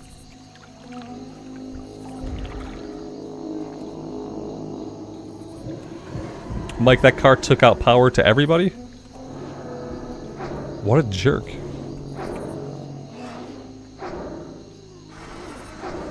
I would not advise anybody play a Paladin in Classic Era. I don't know. It depends.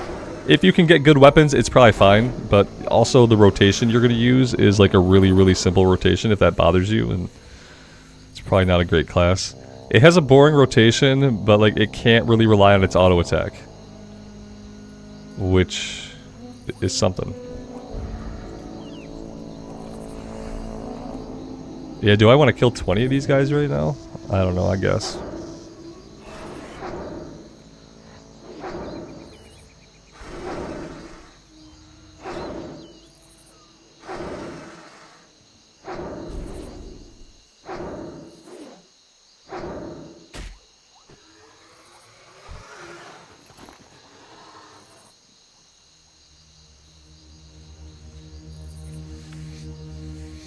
You have a macro for seal and judgment, so it's like one button. You've taken it down to a 1-button rotation. I mean, that's all I do. I do 3 buttons. We do Mind Blast, Power Word Shield, and then we shoot basically. We work a little Shadow Word Pain in there. You know, we have a really simple rotation on the priest too, but when you have a simple rotation and you feel powerful, it's good.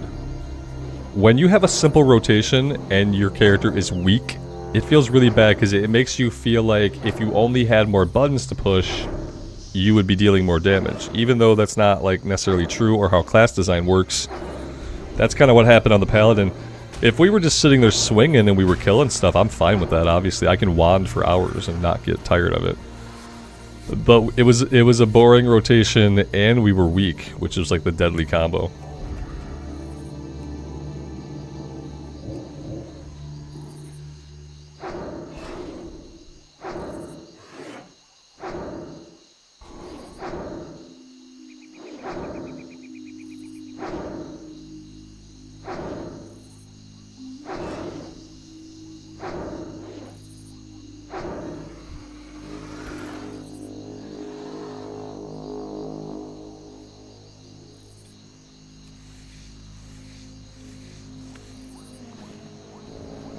Johnny, what happened to you, man?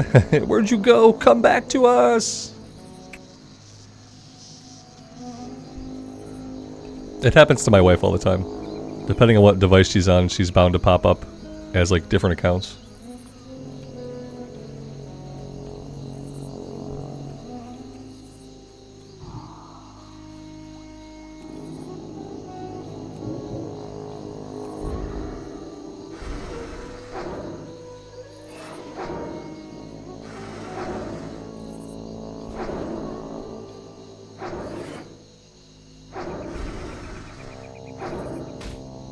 It's kind of hard for me to believe, like, looking at the current population online, that there would be anybody even, like, interested in doing a dungeon run. Granted, it's 2 o'clock in the afternoon here on a Monday. So, like, that wouldn't be, like, super shocking. But a couple months ago, there'd be tons of people. Tons of people. Rearing and willing to go. You know what I noticed the other day? And Alex, maybe you noticed this too. As we were leaving our Shadowfang Keep group, one of the guys in the group was like, hey, he was like, you know, oh, I can't do this again, but I would be up for running Deadmines again because I haven't ran it since yesterday. Are people who are playing currently on Bloodsail and Hydraxian Waterlords, have people adopted the 1 run per day rule? Because that's how it sounded like that dude was talking. Like, he had definitely for himself adopted the 1 run a day rule. He was like, oh, I can't do this one again today, but I can do this other one. Because I haven't done it today. I wonder if people are adopting the 1 run a day rule now that we know how the official will work. If they've kind of just like incorporated that into their gameplay here. Maybe that was just a one-off, dude.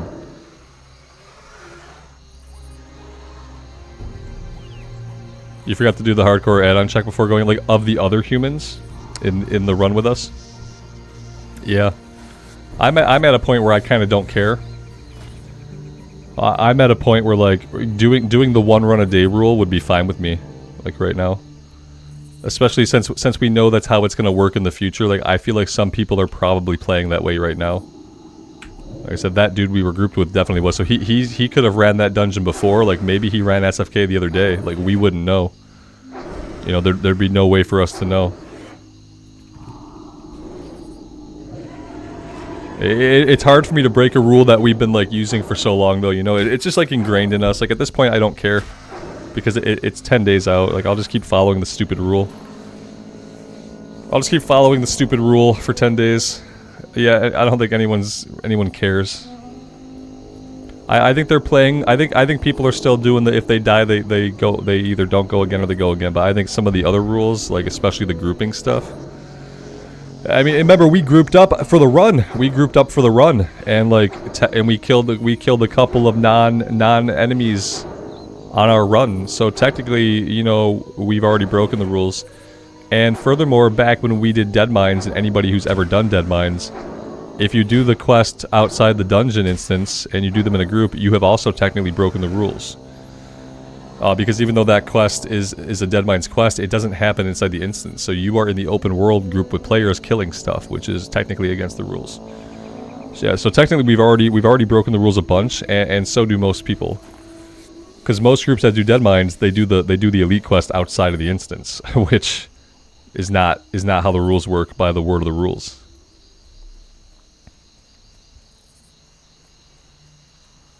You want your name on a list no one will ever see? Yeah.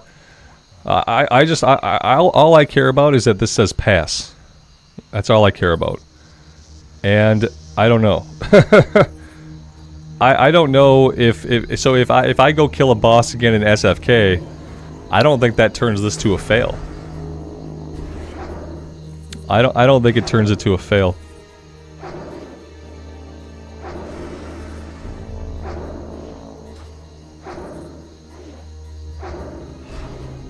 Yeah, the Wailing quest, the Wailing Caverns quest too, the ones where you can work on it outside the instance.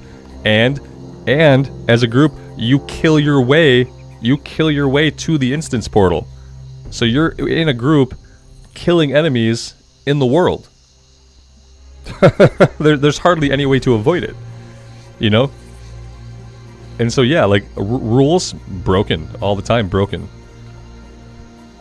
So and so I don't know if maybe you kill the same boss twice, maybe the add-on can like just dings you and fails you. I don't think that's how it works. I don't think the add-on would be able to know. But maybe. Just do what's fun. So roll up a Wrath of the Lich King Warlock? Is that what you're telling me? Is that what you're telling me to do with my time?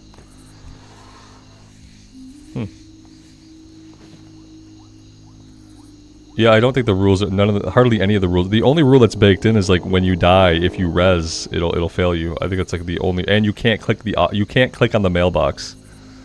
It just doesn't. You just don't have a mailbox. Yeah. In the coming days, guys, like I want to keep playing this until official comes out. However, I kind of realize that, you know, that might not happen. Depending on how depressing it gets and how low the population gets here, it may or may not happen. We may have to find other stuff to do for the stream until the 24th.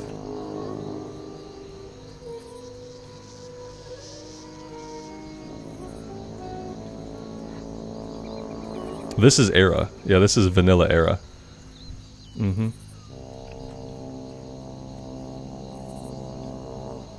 Right on, Alex. Yeah, let me know, man. If you want to do a run, that's awesome. If you don't feel like it, I don't care. But if you want to put something together, I would heal a dungeon. I have time to do at least one. Yep, stocks would be an easy one just to run. Not a lot of stuff in there, but we can get a couple quests done, and you know, it would be something to do. I have one quest. Like I'm not like super worried about it. We got this one. I don't know if there's one to pick up in Ironforge, maybe. Dink. No Morgan. Forlorn Cavern and Ironforge. Yeah, I don't know. There's the one for the bandanas or whatever in Stormwind. How do I decide what server to choose when I make new tunes on retail? On retail, I play on Stormrage for Alliance and Zul'jin for Horde. And what I do when I would pick a server, I look at I do a Google. I get me a list of servers, and I look at their population, I look at the time zone, and I look at whether they're Horde or Alliance. It's like the biggest thing you want to ascertain is whether the server is a Horde server or an Alliance server. And you're going to want to play accordingly. But you're also like, you also probably want something kind of in your time zone, or at least like a couple hours around your time zone. And you also want it to have a higher full population. So yeah, you'd have to do some research outside of the confines of the game. Basically, that's what I've done in the past. Just look up a list of servers with their populations. It'll tell you if one's more Horde or more Alliance with the percentage. And that's what you got to do. Same thing with Wrath of the Lich King. Same thing with Wrath. You have to look it up. Choose accordingly.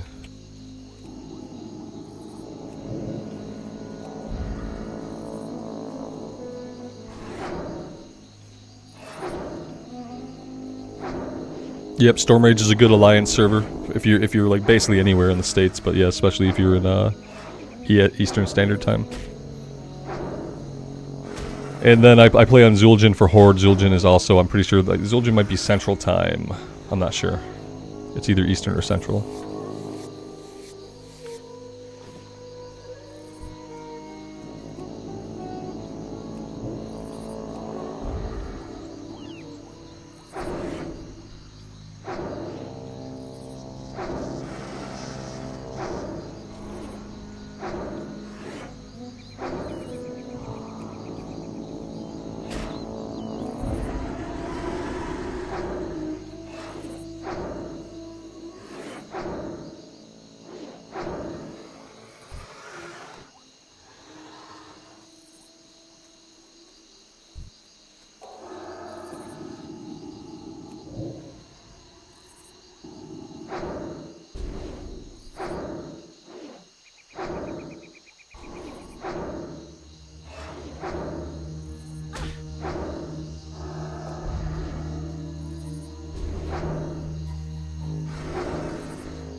There's also lots of like good name generators out there on the internet. Like you can find like you pick a race that you like, and you can just Google like Blood Elf race name generator, orc name generator, and some of those can actually crank out pretty good names.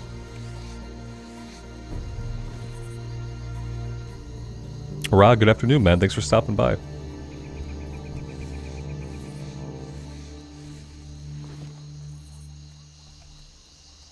Chat GPT. Yes. Yes, you could do that. It'll write a backstory for your character too if you want it to. Big surprise, our skinning is maxed out. Like, hard to say how long it's been maxed out. It's probably been maxed out for a little bit. Yeah, it's hard to say. But definitely, it's been maxed out more than one guy. Yeah, it's been maxed out for a minute, probably.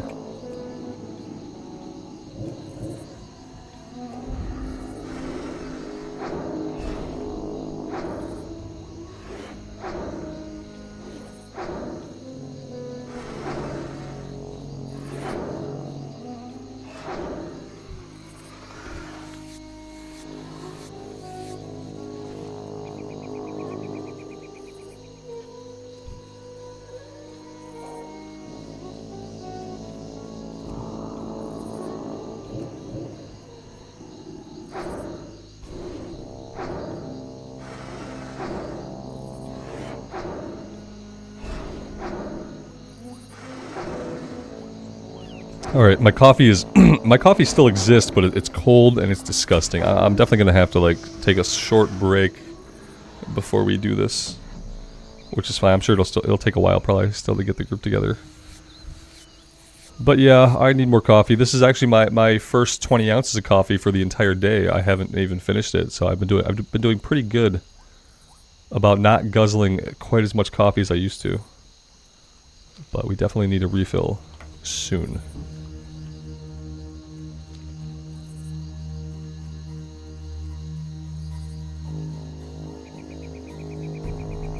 Yeah, the Yeti's been keeping it cold since... cold. The Yeti's been keeping it hot since like 9. So it's been a while. It's been like almost 5 hours that the Yeti tried to like keep it hot, but yeah, there's not enough of it left anymore for like the residual heat to keep it hot.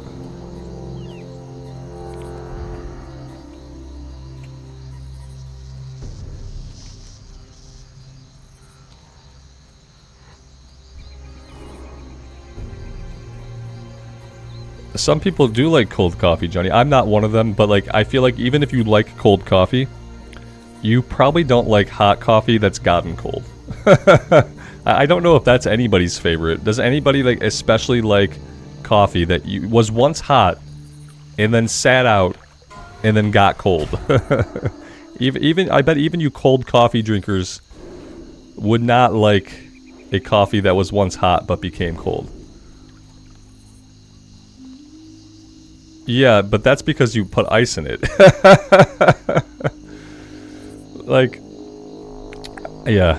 I mean, if it was brewed hot and then you immediately put ice in it, sure, that makes sense.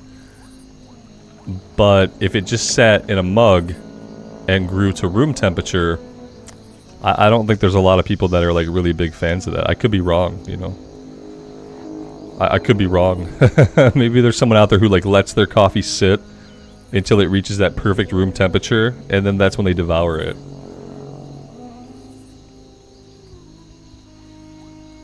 But I'm just not like that.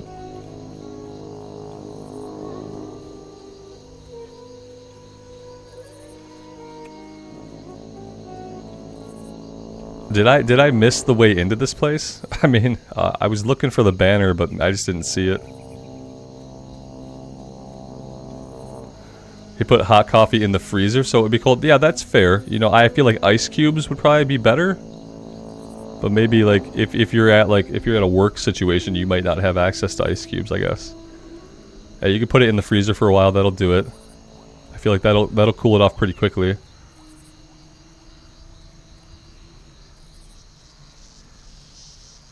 Hot soda, Dustin. I almost gagged just now, man. I just almost gagged. Yeah. I imagine all the syrup kind of like congealing on the top of the soda. Like a film of like syrupy skin. Yeah, that was pretty disturbing, man. Pretty disturbing. Where an adult should have interceded. An adult should have intervened. That requires adult intervention. Yeah, that's why adults. Yeah, teenage brains can be strange. That's why adult intervention. Yeah.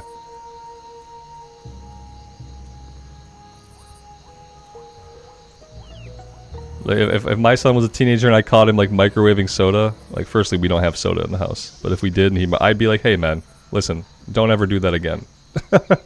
it would be a one and done. I'd be like, just don't do that, okay? Now it's time to make those dreaded raptors regret their bloodthirst. I'm sure the raptors are gonna be like, oh, I so regret my bloodthirst. If we weren't so bloodthirsty, guys, we might still be alive. I'm sure that's exactly how raptors feel.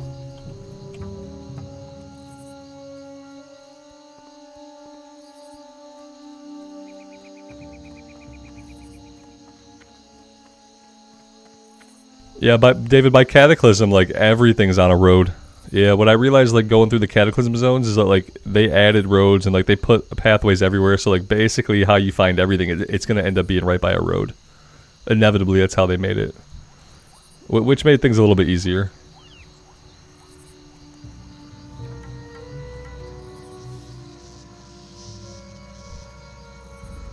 Now, I gotta kill 20 more guys? Oh, no. Oh, I don't know if I have 20. I don't know if I have 20 more raptors in me right now.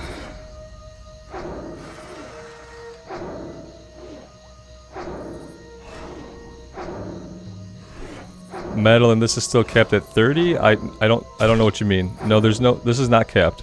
This is not the PTR. Maybe you're thinking this is the PTR. This is Bloodsail Buccaneers. No caps. Tom, have a good evening, man. We'll see you next time. Thanks for being here. They destroyed the zones to make roads. Yes, Ra. That's what happened in the. I think I thought about that in Ashenville. I thought like, yeah, a big cataclysm happened, and then like the result of the remaking of the world after the cataclysm was that like there were more roads. You would think if there were a cataclysm, even the existing roads would be effed. But like what happened instead was like after the cataclysm you got more roads, more trails, more off trails, more roads marked on the map by little dots. Like, yeah, the cataclysm happened and infrastructure got better. What a cataclysm. Yeah, southeastern Michigan needs a cataclysm, then maybe some of the roads won't have as many potholes. We'll just get a bunch of new roads. Yeah, the cataclysm brought better infrastructure to Azeroth. Thank you, Deathwing.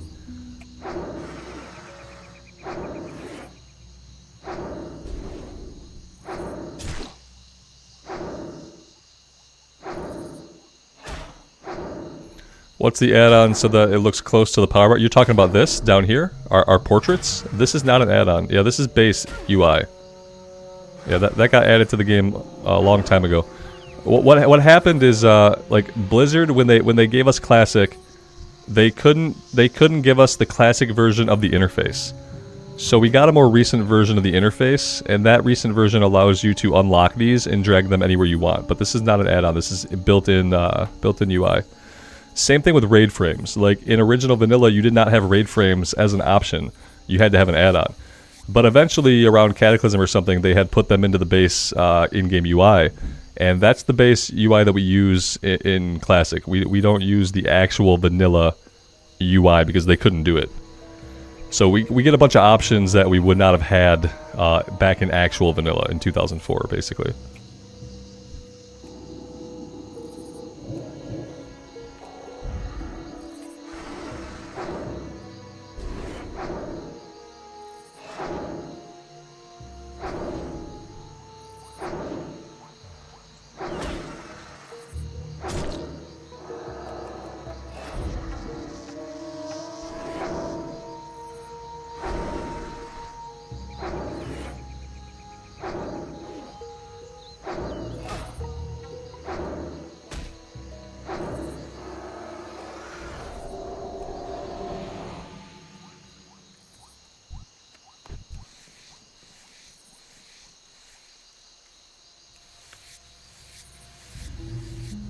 I need to train skinning.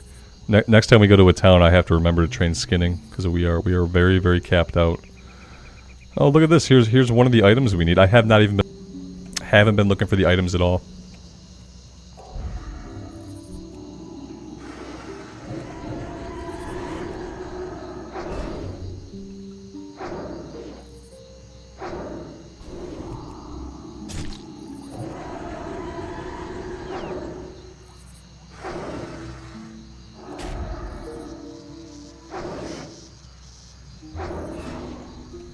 Yeah, Tweety, I haven't been looking.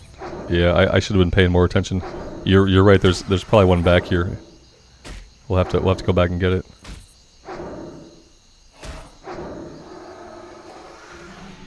They have a disease they put on us. Infected wound. Physical damage taken is increased by 5. That's not good for when they actually start hitting us.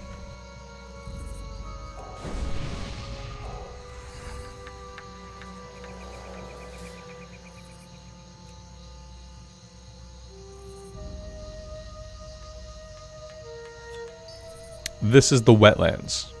Owl hatch. Yep.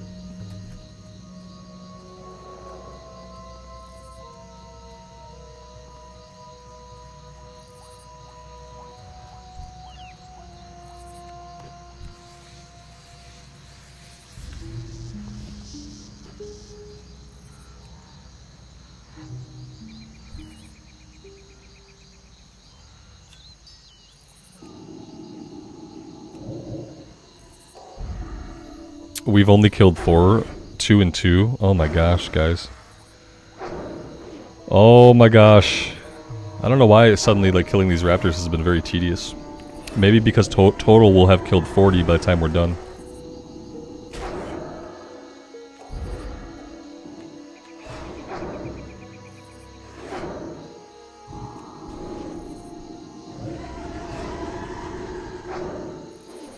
What would probably make this a little bit easier is if we had level 26 skills. If we had level 26 skills and abilities, I bet we at least get a new rank of Mind Blast. And that could probably make this a little bit better.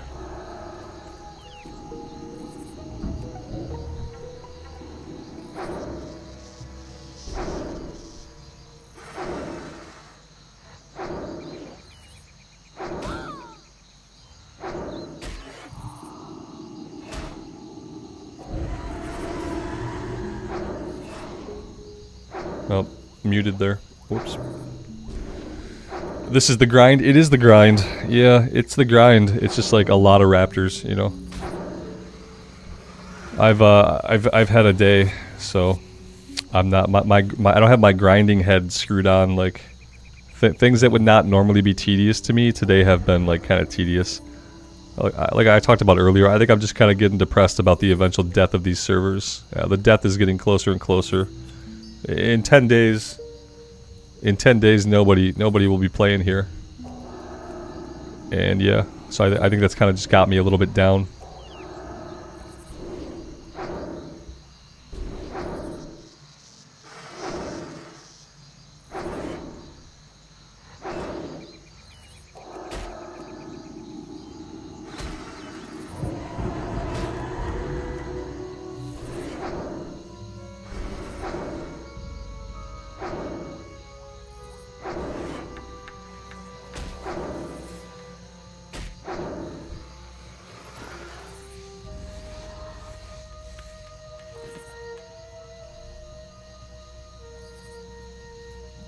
Do I need a hug? Yeah, probably. Among many other things, but... the dungeon runs are the exciting things. Like, yeah, I wish I could do more dungeons. Like, but the thing is, like, we're gonna do less and less dungeons in the days ahead. I hope we can get one done today. Maybe we can do another tomorrow. Yeah, but eventually we're gonna go to put a group together, and there's just not gonna be anybody online. There's not gonna be anybody playing. So...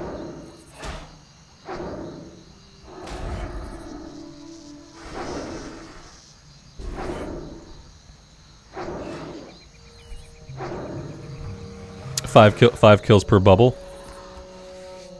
It's not great.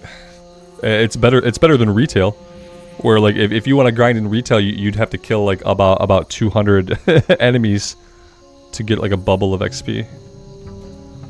So they don't want you doing that in retail. That's the only thing that sucks about like working through a zone in retail is like a lot of the areas you think, well, I could fight my way in. But then you think, like, why fight my way in? I'm not going to get any kill experience from any of these guys.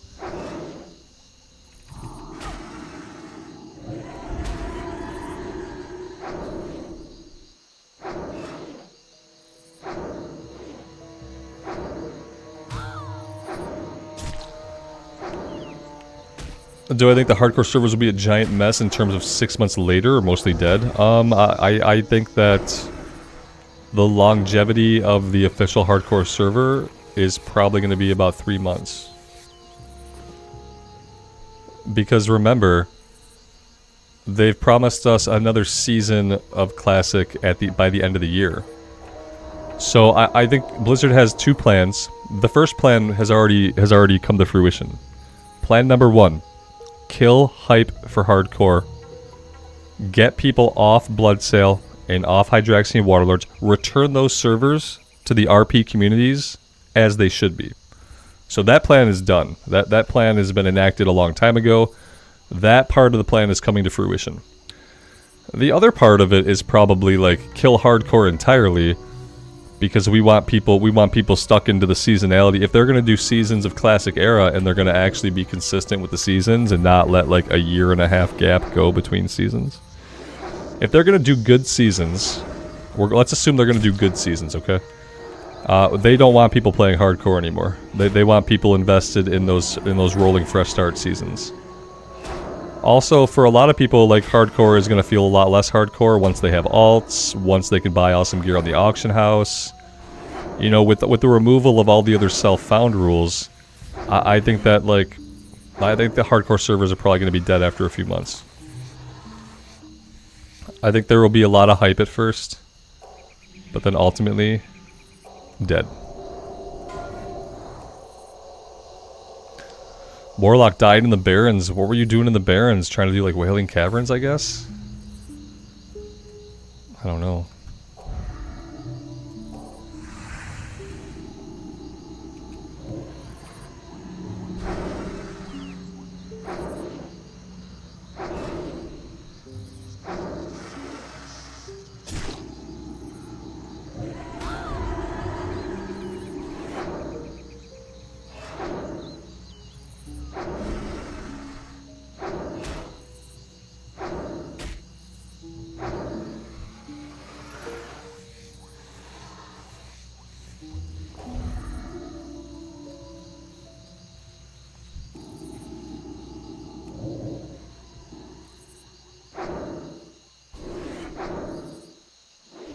If the official hardcore servers die, do people go back to Bloodsail? No. No, they don't, because that's over. You don't like when a server dies, just like in hardcore, you know, it doesn't revive. It can go again somewhere else. But I don't think when you kill off a fan-made hardcore server that it ever comes back. No, it was a once and done. It had its time. It had its moment in the sun. It shined gloriously and blinded us all with its radiance. And now the moon has come in and shade has fallen. And soon there will be only darkness here. Yeah, that's what I think.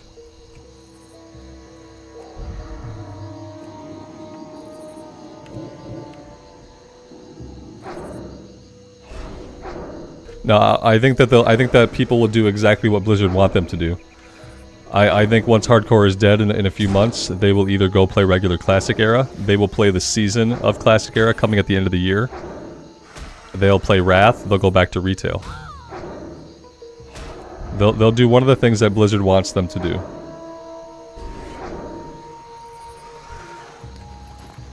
Yeah, see, we already got the one in the dirt mound. We got that down there. So the placement of these is kind of random. You can usually find one up here, but this one we already got. So that's not. We got the chest. We got the big stone chest. We got the dirt mound, and we got the vase. So I'm not sure what the last one is that we're looking for. But I think safe to say that it's not up here. Oh God, Snarltooth. Is this what I'm working towards? Do I need to kill Snarltooth? Is that the end game? Yeah, guys, I don't know if I'm able to kill Snarltooth, man. He's a level 27 Raptor. He's probably gonna chew through me. I don't like it.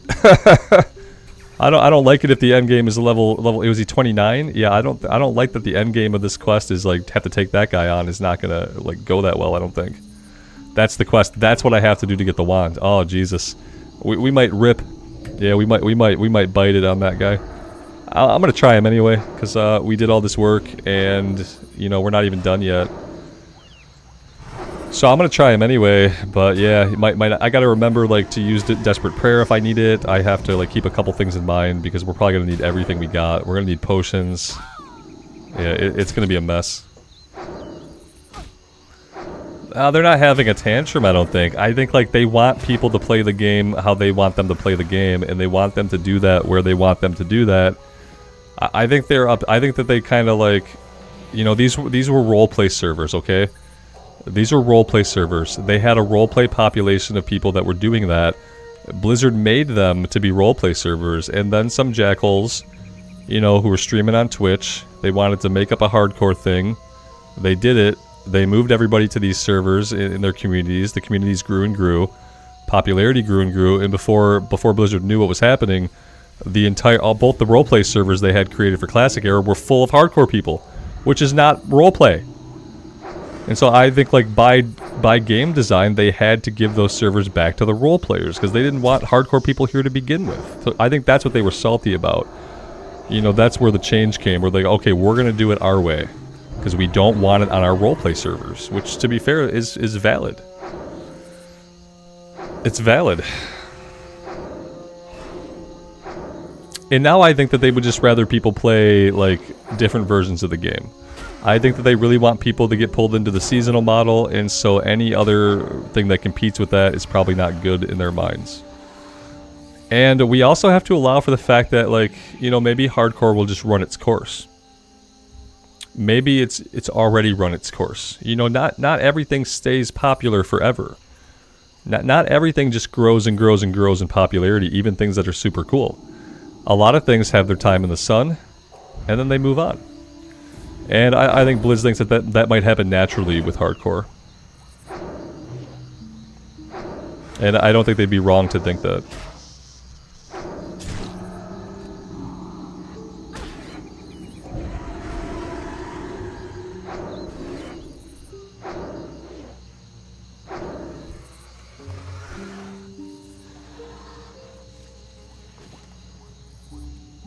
I guess this is what we're looking for right here.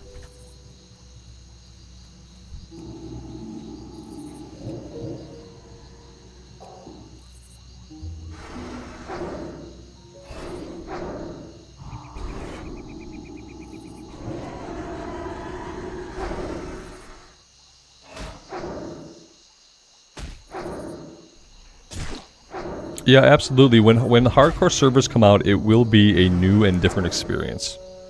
Yep. Listen to this.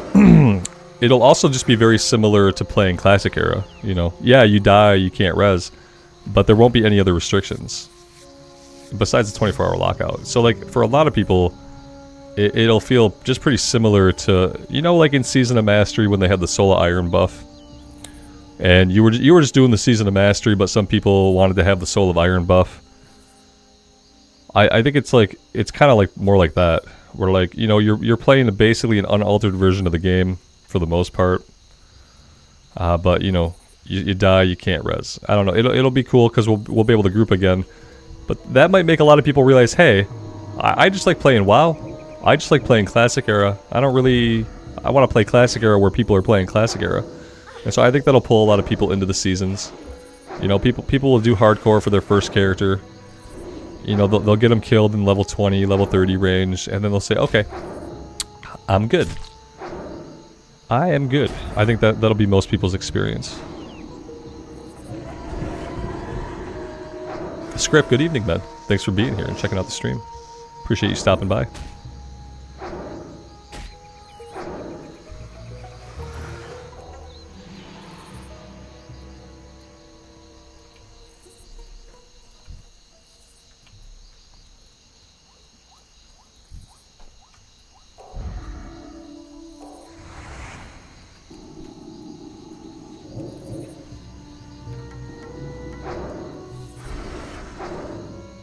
Yeah, I think a lot of people like the additional challenge.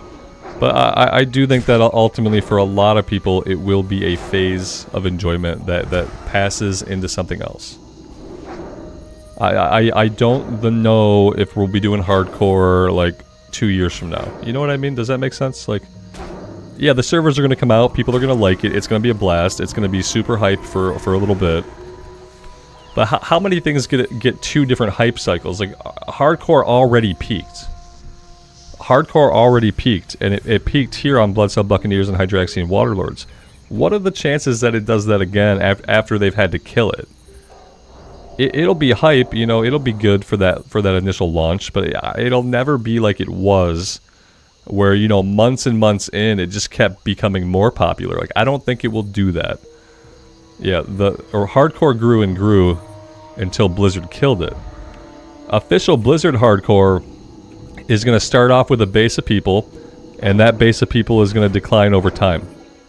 Whereas it was increasing over time. So we went from going up, Blizzard announced their servers, and now we're going to go down.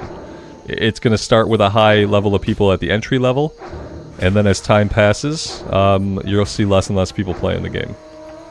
Playing that mode of the game. Jackie, good afternoon. Thanks for stopping by.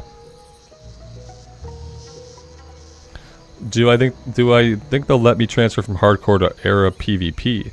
I am not sure what servers they're going to allow. They kind of make it seem like you're going to get to choose. Usually they'll open up like specific servers when they do like free transfers. They say, oh, you can go here, here, or here.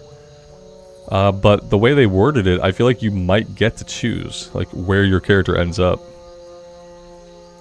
So maybe. Yeah, maybe. One more DPS, Alex. Okay, cool. So I am going to try to turn this one in. And then what do I need to do? I need to hearth and get myself on a flight. And then on the flight, I am going to step away for a minute, refill my coffee, etc. So yeah, let me, I don't think, I'm not going to do the follow-up right now to kill this named Raptor, because if I do that, I don't want to die before the stocks run. So we'll just get this one turned in, we'll take the follow-up, but I'm not going to do it. I'm going to hearth back, I'm going to put myself in flight. And I'm gonna go AFK for a minute,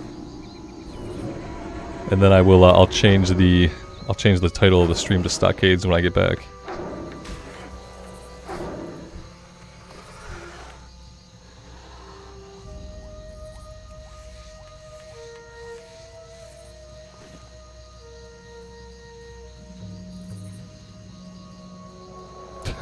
Murder Tacos ding level 13. Long live Murder Tacos.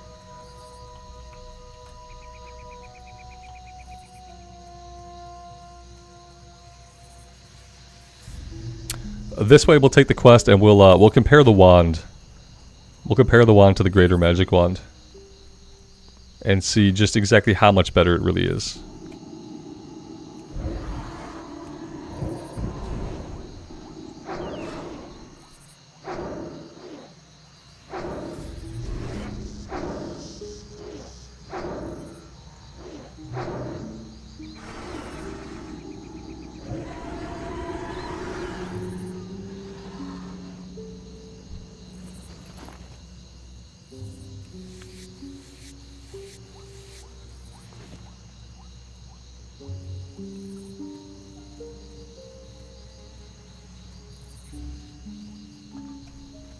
My wife just brought me some coffee and some food, which is going to make my life a lot easier because she's amazing. So I'm still going to take a break and stretch my legs because that's absolutely essential 2 hours in. I like how this guy gets as close to the edge as he can, like trying to get us to fall off. It's pretty rude. Okay, yeah, let's have a look here. Don't know where it went. Here we go. 32 to 60. 23 to 40. Oh yeah, it's definitely gonna be better. Okay, cool. Yeah, I'm not gonna do that now. We'll do that later. I don't think I want to risk it. Would it be useful to have in the run? Would it be useful to have this in the run? Maybe. I need space for 4 or 5 quests. Yeah, I don't have that. Oh god.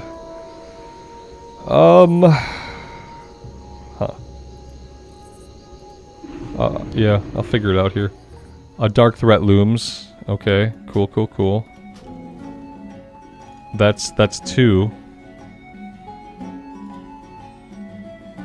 Speak with it. He's gonna have a follow-up. There's gonna be the lady in the old district. I could drop some stuff like in Red Ridge, like knowing we're gonna go back. Eventually, we're gonna go back, right? That one can go. This one can definitely go. It's an elite quest. And I don't really care about this right now. There we go. Now we're good. Yeah, we're in good shape now. Alright, I'm gonna put this on a flight to Stormwind, which is gonna be... It's gonna be a minute. It's gonna be 4 minutes and 21 seconds. And, yeah, and then we'll go from there. I'm gonna be AFK for a second here.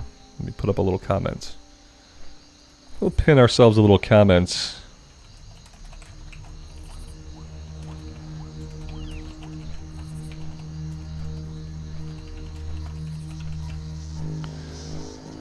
Do you wanna invite me into the group, and that way like they can be at ease? They have a healer. They just know they're waiting for me.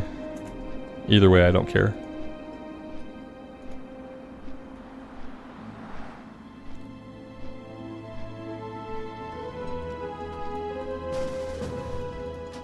Cool. I will be back, guys.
You know, I don't think we have one of them from Darkshire, so. And at this point, I don't really care. We'll have whatever ones we have. But yeah, if there's one in Darkshire, we probably don't have it yet. Unless it can be shared, I'm not worried about it. Flash heal rank 2. Okay. Renew rank 4. Yeah. Okay. I needed all this. Let's see. Shadowward Pain rank 4.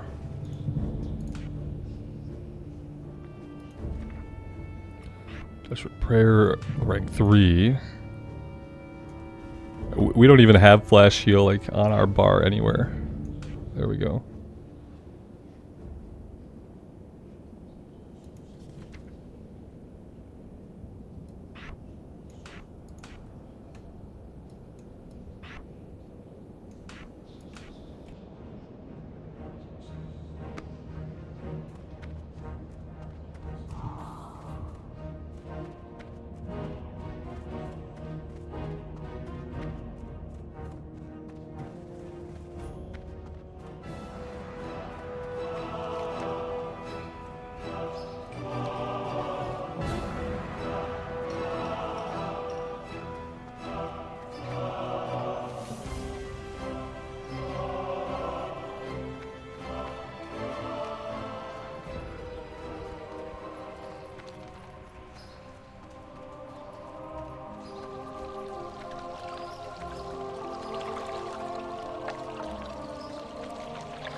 And Bilko, good afternoon, man. Thanks for being here.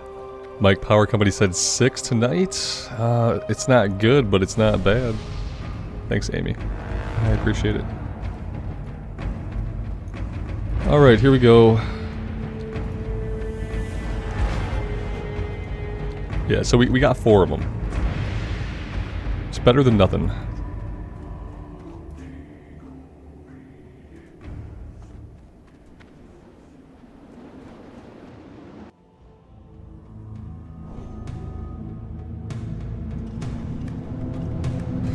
Am I excited to run the dungeon? I'm about as excited as I ever get about much of anything, yeah.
Well, looking at our current rate of mana usage, it's going to be interesting. It's going to be a fun one. Yeah, we're going to have to find like some way to be a little bit more mana, less mana intensive. What needs to happen is I need to get the killing blow sometimes. If I can wand for the killing blow, then that pushes our regen up with Spirit Tap. The Night Elf Hunter's acting shady? I mean, Jesus.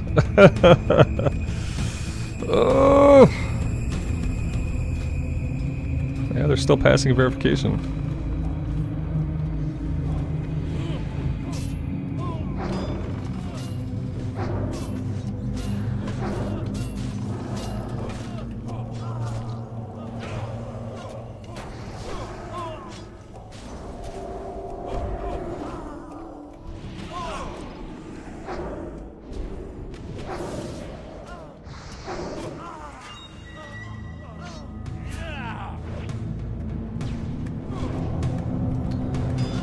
Zenka, I have not decided on a faction yet. I'll have the faction decided the week of, so we still got a little bit of time. Still got a little bit of time. I have made no choices yet, but I'll let you guys know as soon as I can.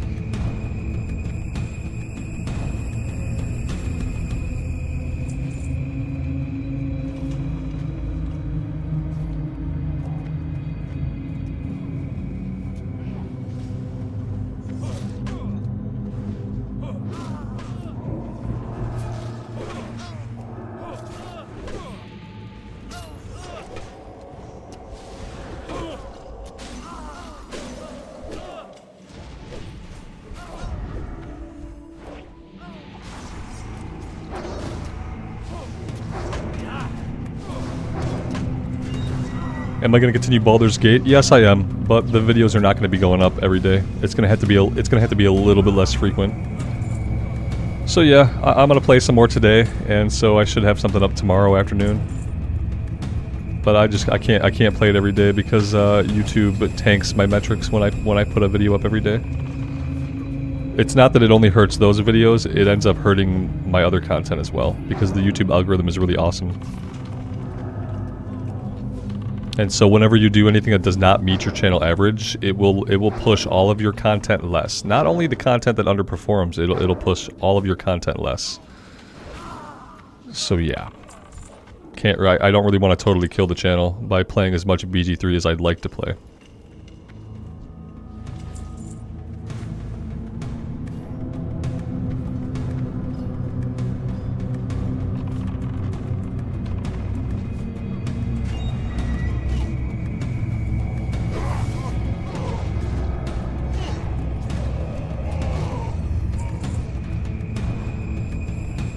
I get you, man. Yeah, it's gonna keep going, but yeah, unfortunately, I can't put out daily content on it.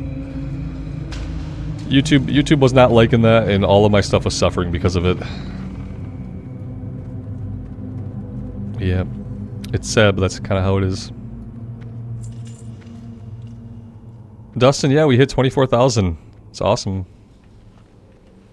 I mean, YouTube doesn't care about that, but like, it's a cool like personal thing.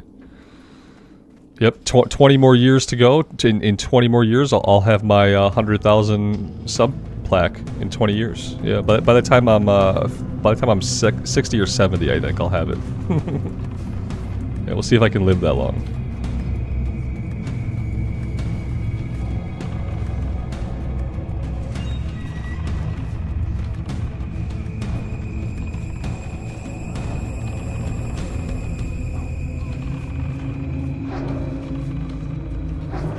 Yeah, my son told me he'd be sad when I died, but he would happily take over the channel so we can get the 100,000 plaque.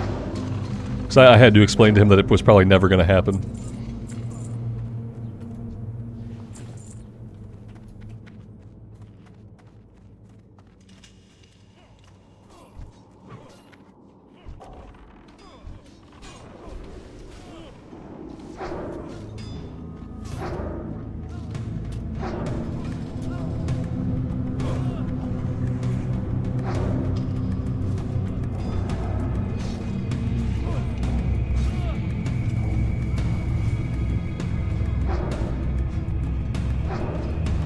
He'll sell out. He'll play Minecraft on the channel, and when he plays Minecraft on the channel, that will be what propels it to actually get the plaque. And he won't be selling out because he loves Minecraft.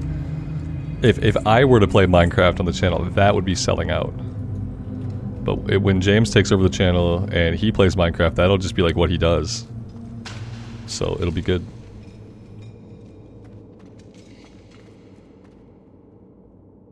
Well, Minecraft 2. I think, Dustin, that like asking for a Minecraft 2 is like basically the same thing as asking for WoW 2. Because the game has already like changed so much over time and they add stuff to it all the time to make it different. I think like, I don't think you'll see you won't see a Minecraft 2 in the same way that you won't see a World of Warcraft 2. And that's the, like, if it isn't broke, don't fix it. If it's thriving and it's doing great, don't make a new one. That's a waste of resources. Just keep doing more content for the one people are playing, you know. And like Mojang, they don't work hard to do a lot of content for Minecraft because they know that like the modding community is doing all the cool content for Minecraft. Like they don't have to do a lot of work to make Minecraft like really fun and really popular because they open it up to modders, and then you get all kinds of cool iterations of Minecraft if that's what you're into. So like not only are they not going to make a Minecraft 2, but like the developers actually don't have to do a lot at all, and the game still stays fresh for a lot of people because they're part of modding communities, you know.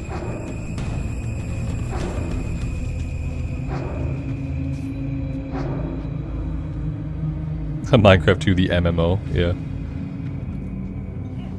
Maybe.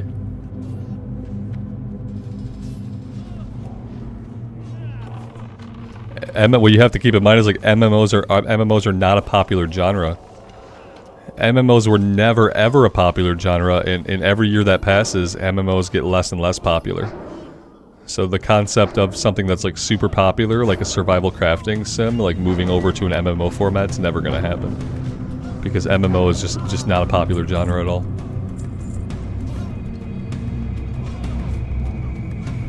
Yeah, Jason, that's what my son's gonna be like. He's been playing Minecraft since he was 4 or 5, and he'll probably be doing that into his teens, at least a little bit. You know, assuming that it's still the cool thing, you know.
Yeah, Dustin, that makes sense. Yep, my son started playing it on the Switch originally because that like kind of became his system, and then somehow he's also now taken over the Xbox. Like I don't know really how that happened. It was like once he realized like how much better the Xbox was, like he started to see the difference between 30 frames a second and 60 frames a second. And like he'll still do stuff on the Switch sometimes. Like he uses the Switch when he wants to have it in handheld mode, like when he wants to do like other stuff. Or if he wants to watch like a build video or something while he's building, then he'll use the Switch because it's handheld. But like, yeah, he knows the difference now between like a game that runs good and a game that runs like ass. So now he's essentially like taken over the Xbox for like large portions of his summer break. And sometimes in the evening time as well. Like now we have to get a PS5 so that like that can be the system that the adults get to use exclusively. He'll probably take that over too.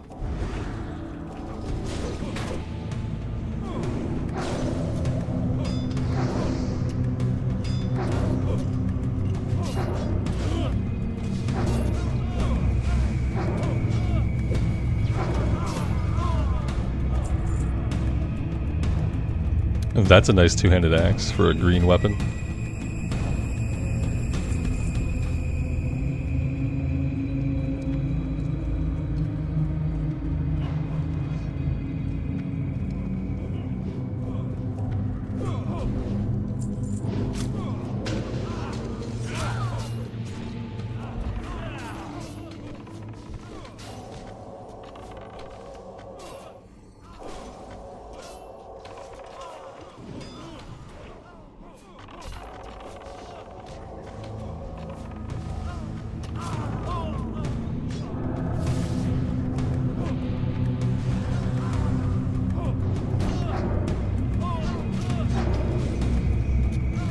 Dustin, have a good rest of your day, man. Thanks for being here and for hanging out with us. I appreciate it. Take care, man.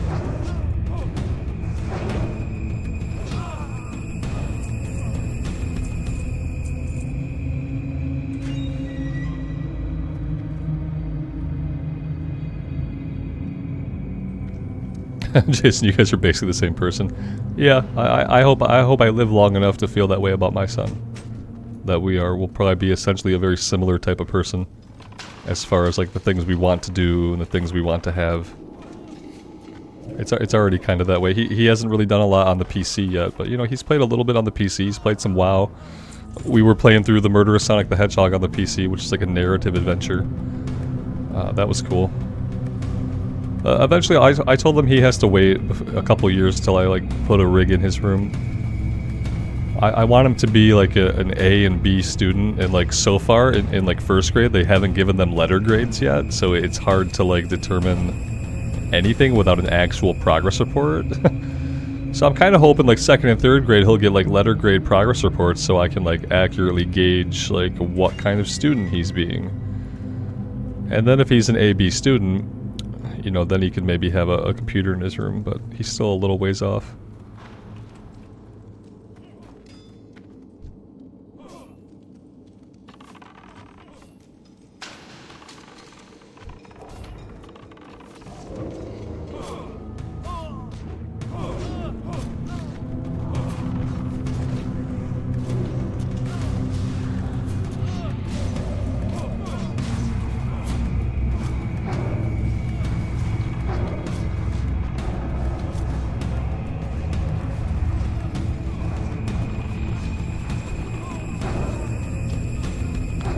This mage is he's living life on the edge.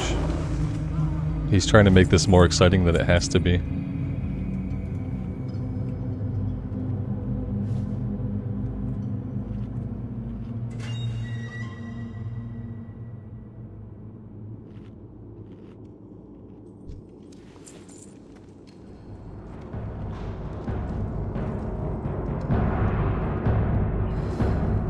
Yeah, this can be a tough room. I think somebody in here has a fear.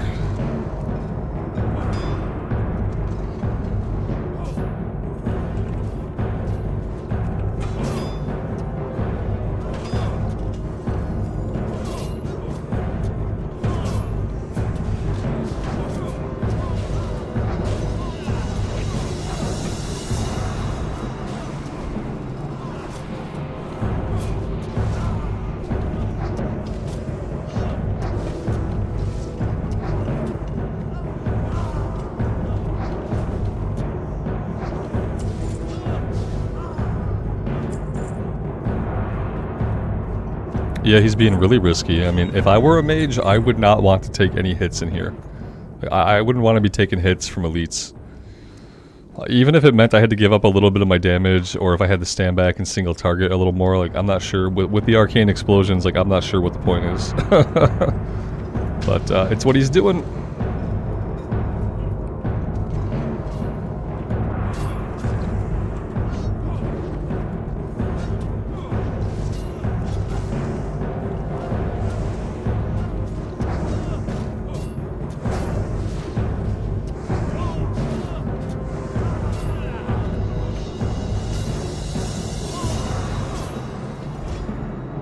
I really wish that I really wish the hunter had not done that. Obviously, that was a very like not great move that he just did. It was not great.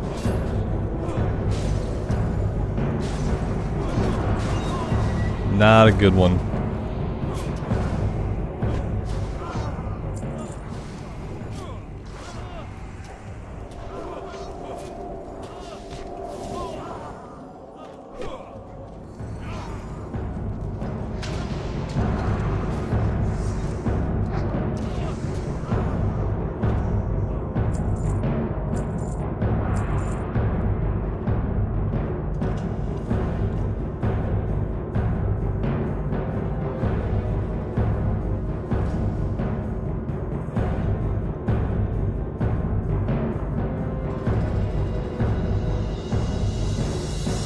Yeah, I mean, he might not have. It looked like it was just like an auto-tab target, but you can't do that. You can't make an amateur mistake like that shooting into a group of 3 that your tank is intentionally not pulling. You can't do it. Like, I get that he probably didn't do it on... It didn't seem like he was doing it to grief or anything. It seemed like he tab targeted or clicked and his auto attack started going, but like, you absolutely cannot do that. That's all. Like, he did it, it's fine, like, but it can get people killed. And, you know, eventually it might get people killed. Our bro here never had a buff because he came to the dungeon late, so he never had fortitude.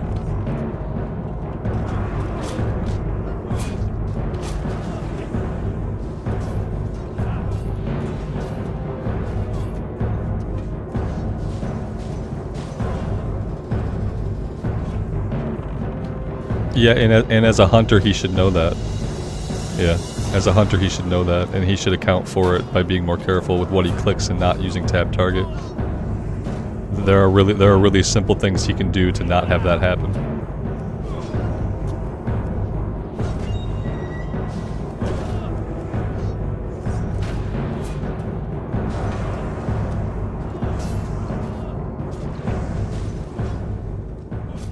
Just his auto attack fired off into a group that we were trying not to pull. Yeah, it's just typical hunter stuff. It really is just typical hunter stuff. I'm still in combat. I don't know why. Oh, the sheep. The sheep would be why. Absolutely.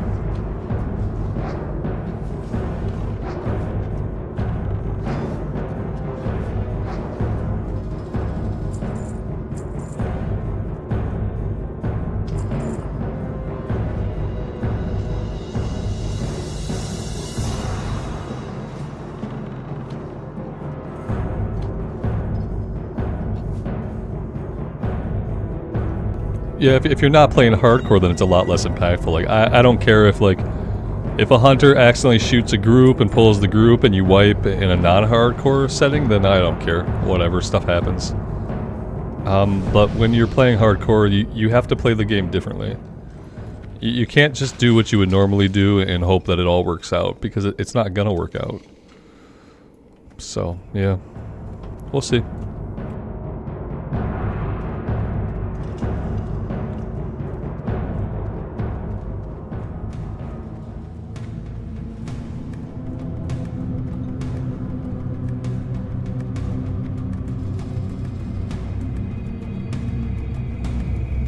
When there's... This is the last thing I'm going to say about it, and you don't have to agree with me, but we aren't going to keep going back and forth.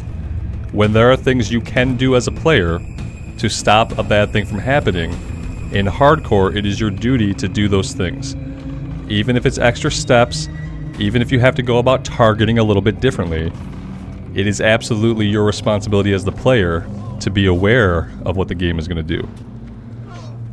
And so, yeah, you can have whatever opinion you want, and I don't care.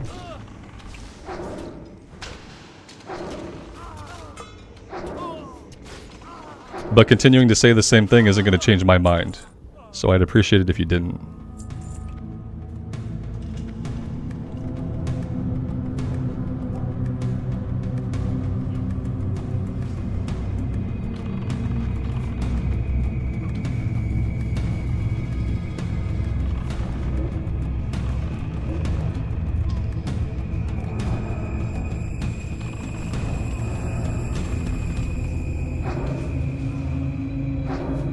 Mixer jackpots. Yes. No, that's absolutely correct. That's my whole point. My whole point is, like, it's your duty to understand what's happening and to make any adjustments you have to make to not have an accident happen. Yeah, it becomes so much more important. Right. You know your auto attack is going to suck. Do something about it. Do something about it, because it's your responsibility too. You can't blame the game for something that you as a human can actually take an extra step and change. I mean, you can blame the game, but that just makes you lazy, and you're not being accountable for your own choices. You can blame anybody for everything, but ultimately at the end of the day, like, you have to be responsible to yourself. And in hardcore, you have to be responsible to your group mates.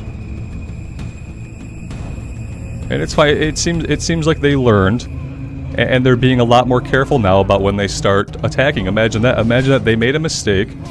Nobody called them out on it. Nobody said anything to them or was mean to them or divisive in any way. We kept going, and it seems like now they've made a change. They're not auto-attacking right away now. They're waiting a second. So they actually did exactly what I said, and they changed their behavior because of something that happened in the game, which is what they are responsible for doing. Yeah. You can't just hang your head and be like, well, Blizzard made the game this way. Game's stupid. Stupid game. Like, that doesn't make any sense. And if you have that mentality, cool. Don't play hardcore. Go somewhere else.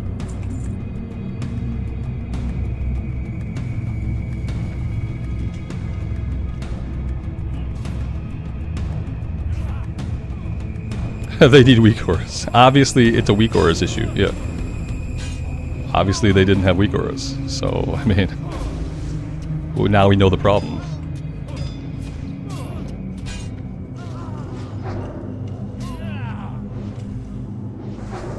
Yeah, notice how this time he didn't walk in and accidentally attack this guy because he's doing what I said. He's being more careful. He's doing the exact thing I said, and it's really all that I ask for out of a DPS class. I just say be careful what you target. I don't run a damage meter for these runs.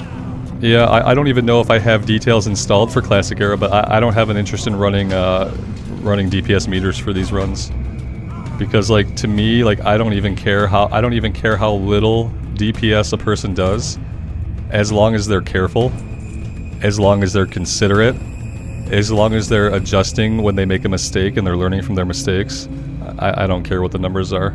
When we do Wrath of the Lich King dungeons, I'll definitely have meters up. Because then I feel like part of the gameplay is like people want to see like what the numbers are. But for me, the gameplay here is like, let's just not die. Let's just not die. So I don't have the added distraction. Like I don't want to judge anybody in this mode, or have anybody judged in these groups by how much damage they're doing. Because I'd much rather them just be alive and be careful. We got a big pull here. Big pull.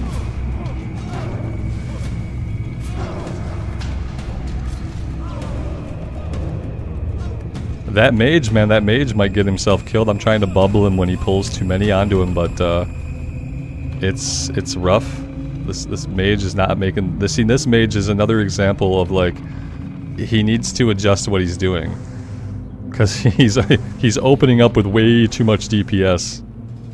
And he just needs to hold off for a little bit longer. If he holds off for like another second or so, like it'll be much better.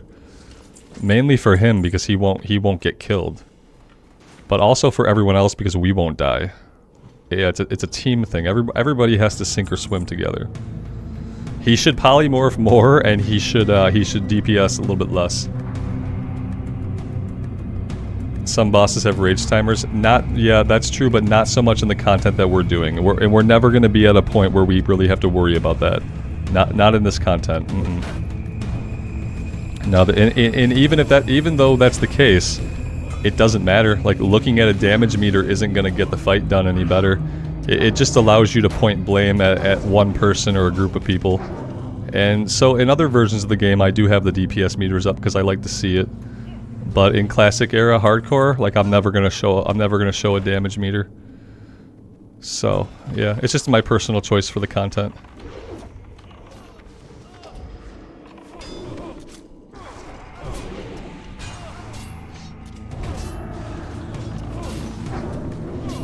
Yeah, raid bosses, right? Yeah, if it were raid bosses, then yeah, you'd have an enrage timer. But in a 5-man fight in Classic Era, you're not going to really run into anything like that in this early level content.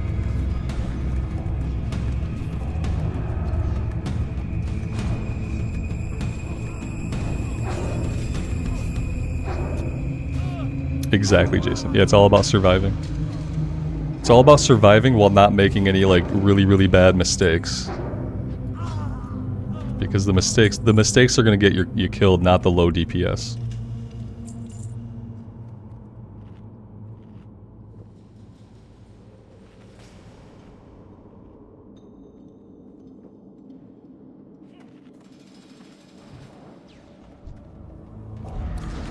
The mage has also decided to pull. This may be. I'm not gonna stop healing him, but I'm probably gonna let him get a little bit more scared than he currently is. I think the mage is getting too used to me just like saving him immediately. So I might have to let him get a little bit more scared than he has gotten so far, without letting him die, because he literally was out here pulling an enemy, or something was going on where he was like fighting on his own. Okay, here comes Hamhock. Now, see, this is where a sheep would be really, really useful. Like, if we... There we go, we got one sheep. I love it. I love it. Okay, I take back everything I said about him. I'm gonna give him all the bubbles. All the heals. Wait, did he sheep? And then he sheeped, but then he did Frost Nova. I take back taking back what I said about him. I'm not giving him any of the bubbles. He sheeped, but then he Frost Nova'd.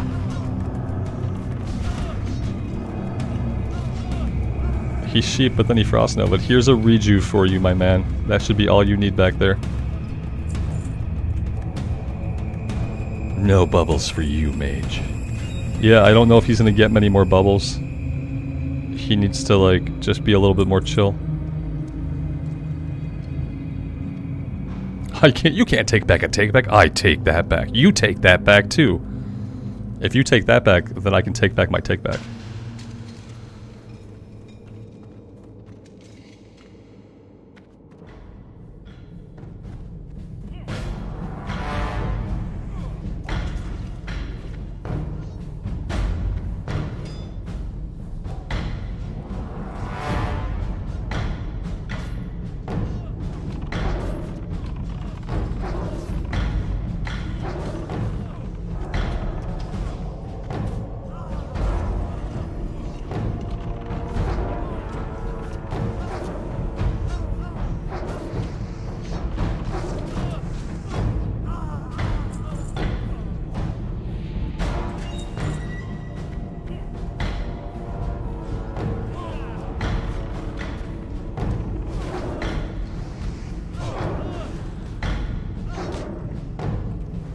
I'm starting to get the notion that sometimes, like, the mage is purposely attacking the one that that Alex is not targeting.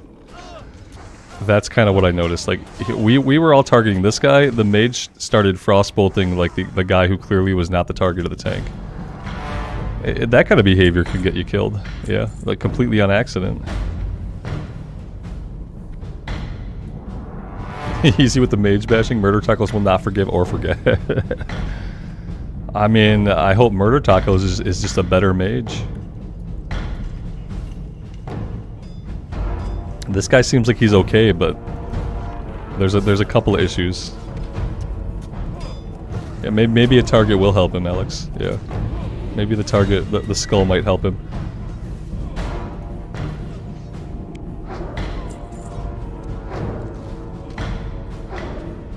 He may not have target of target activated. Yeah, he might not, and that's another thing that falls under his responsibility.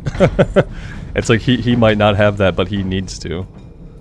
He needs to. What he needs to do right now is like, please don't pull. Please don't pull. He's pulling. This is what happens when you're a mage and you decide it's your job to pull.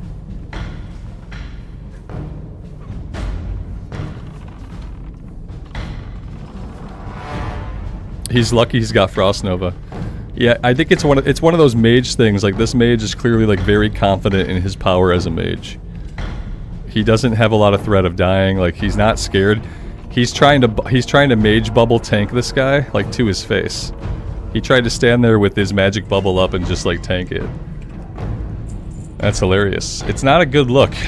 Yeah, it's not a good look. Yeah, he's scared the M+ timer will run out. Exactly, Ashley. Yeah, he shouldn't be doing that, because, like, there's not a reason to do it.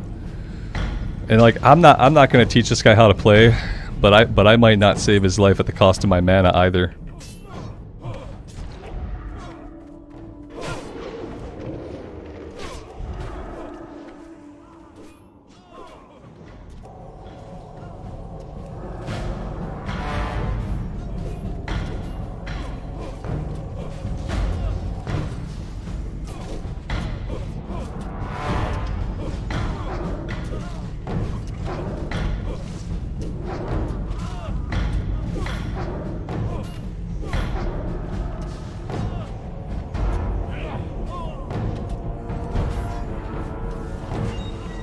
Nice.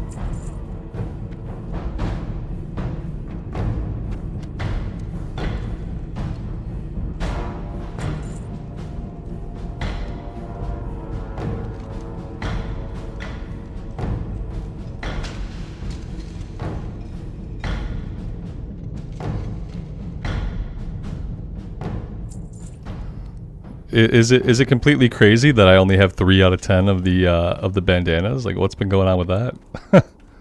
That's a little bit weird. Just a little bit weird. It's a good thing we can, you know, never do these again ever on the character at all, so we can never complete the quest. Or did we miss a wing? No, we did both wings, right? We're done here. We are done here. Oh, wait. Oh, we got respawns. Yeah, I mean, everybody has them all, right? Let's see. No, nobody has them. I thought maybe I was like the only person not getting any, but it turns out nobody has any. That's what it turns out. Nobody has any buffs either. We'll have to rebuff after this one. Snap. We got company.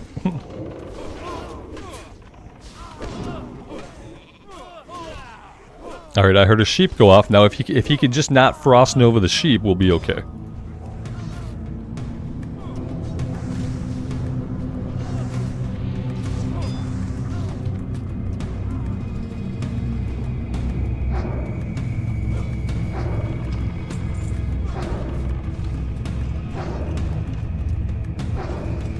Nah, he didn't save me. He didn't save anybody.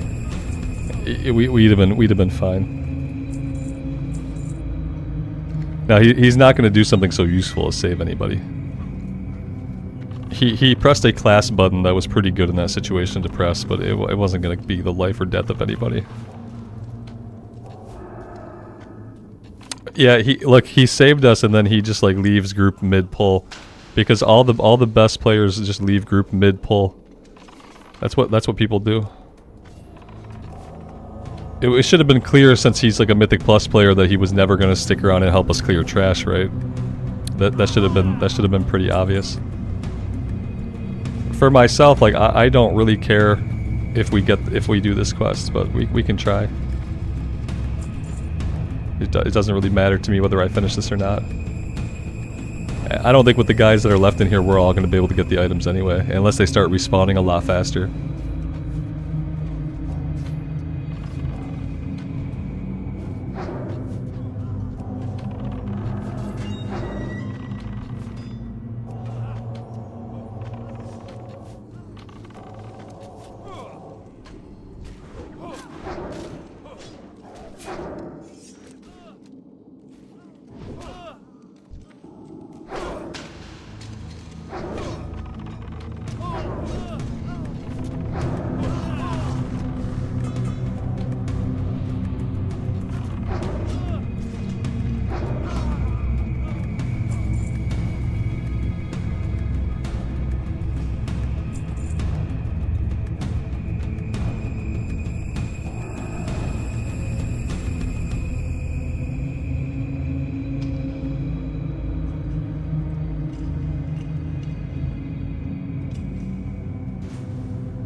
Yeah, he decided to bounce. Yeah, he couldn't be bothered to even like complete the quest for himself. It didn't look like he was even done with the quest either.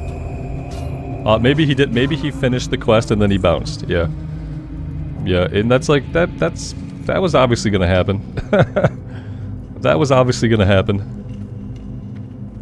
Yeah.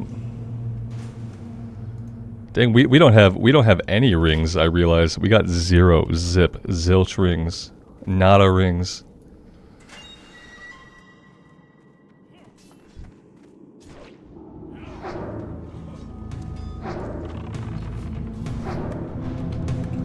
He either hearthed or he just ran out of the instance. Yeah, I mean, we had killed all the bosses, so he in his mind that's it. That runs over. You know, he's got Mythic plus stones to run, whatever. He's got stuff to do in retail, I'm sure. Can't spend his time here in a classic era dungeon helping a group, you know, complete a quest. Why would he do that?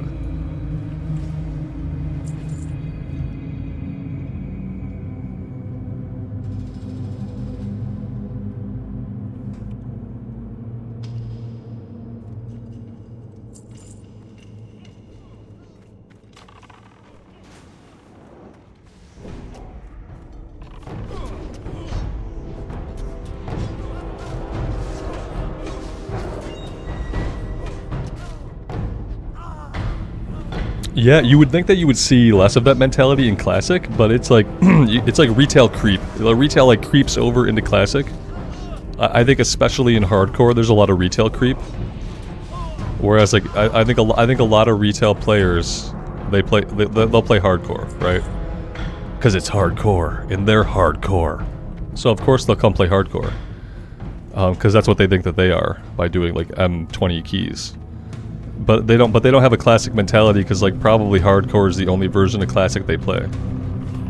So that they keep their retail mentality and they creep over into Classic, which really sucks when you come across those people.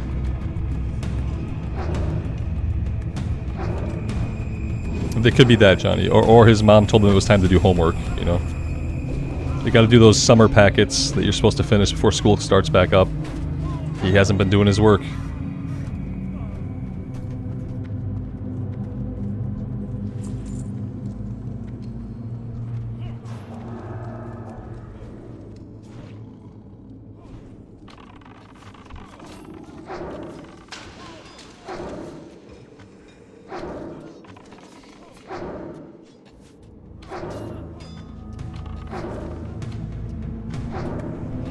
We never rebuffed, yeah. We never rebuffed. I meant to stop and rebuff, we just didn't do it.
Resto Shaman in Classic? Yeah, I mean Resto Shaman's definitely a thing. You probably wouldn't level up that way.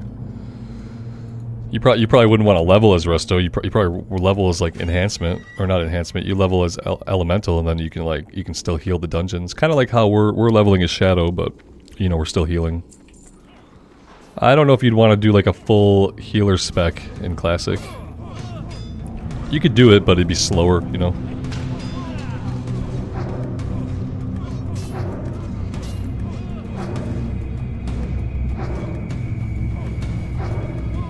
What add-ons do I recommend for Hardcore? Oh, only the ones that I'm using. So we use Questie. We use Bagnon. Bagnon to tell us we only have one inventory spot. We're using Leatrix Plus to handle automatically vendoring and automatically repairing us.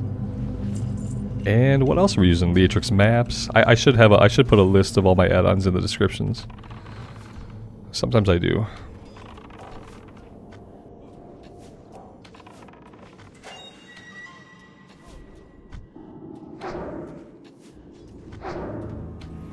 So Leatrix Plus handles the vendoring.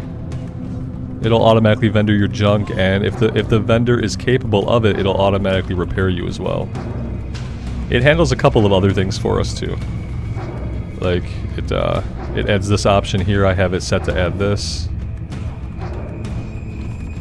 and a couple of other things.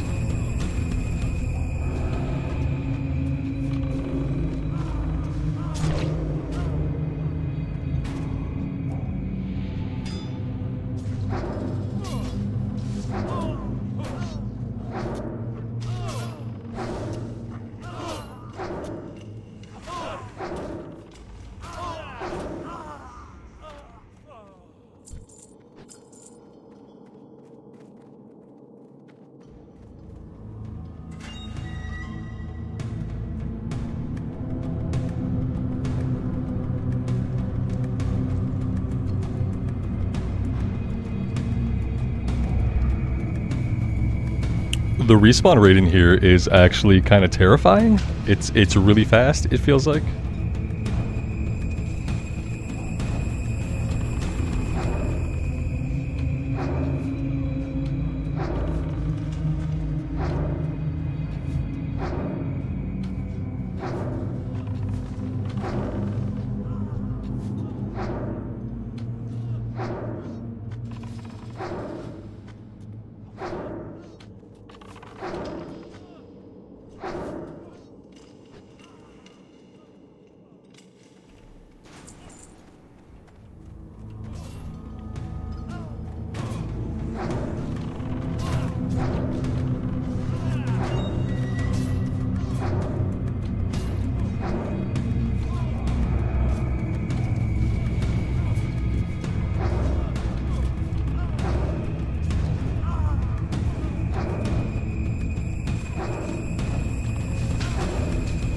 Yeah, he did miss out on good, that's how you can tell he's not really a classic player.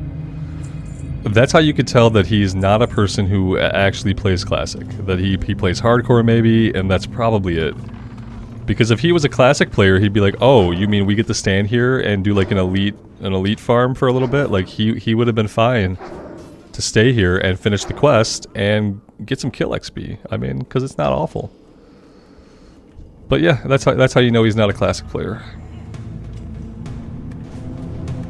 The hunter really needed to pull that one. The hunter's been good, but one of the hunters just did pull that one. I think that they thought Alex had gone in, so they started their auto attacking.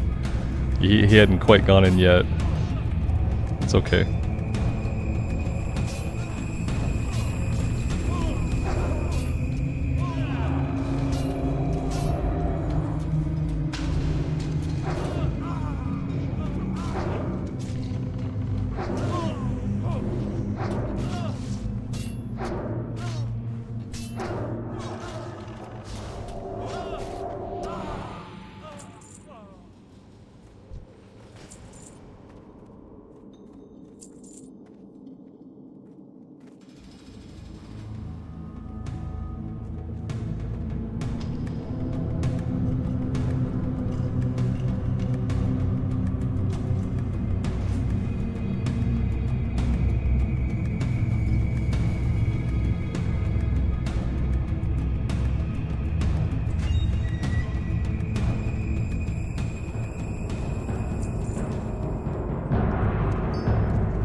Rogues are not often seen in hardcore dungeons.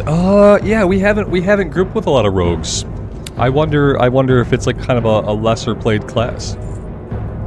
It would probably be a very challenging class to survive. But yeah, now that you mention it, we really haven't grouped with any.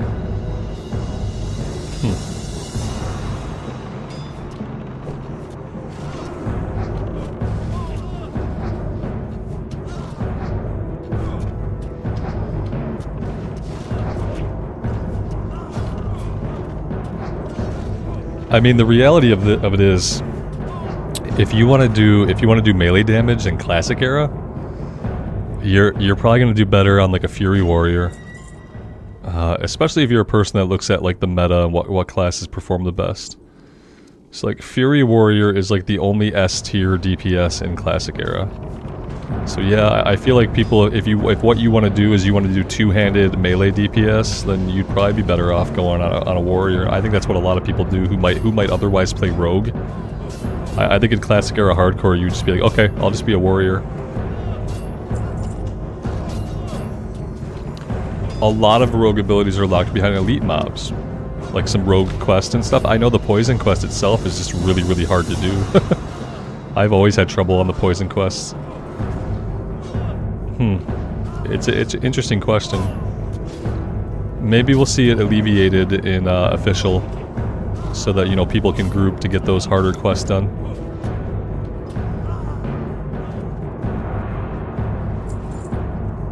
Nine out of 10. Well, we still got, man, the hunter. The one hunter doesn't have any. It makes me wonder if they're looting. How did they have so few?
Yeah, you get the poison quest at like level 20, don't you? And I feel like if you go to do it right at level 20, you're in for like a really, really bad time. It even felt that way on my Blood Elf Rogue. I had a Blood Elf Rogue, and it felt that way even at that point in time. It was just like, yeah, we could do it, but it's like super dangerous.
That's right, you have to level up your lockpicking. Oh god, lockpicking. That was fun to level up.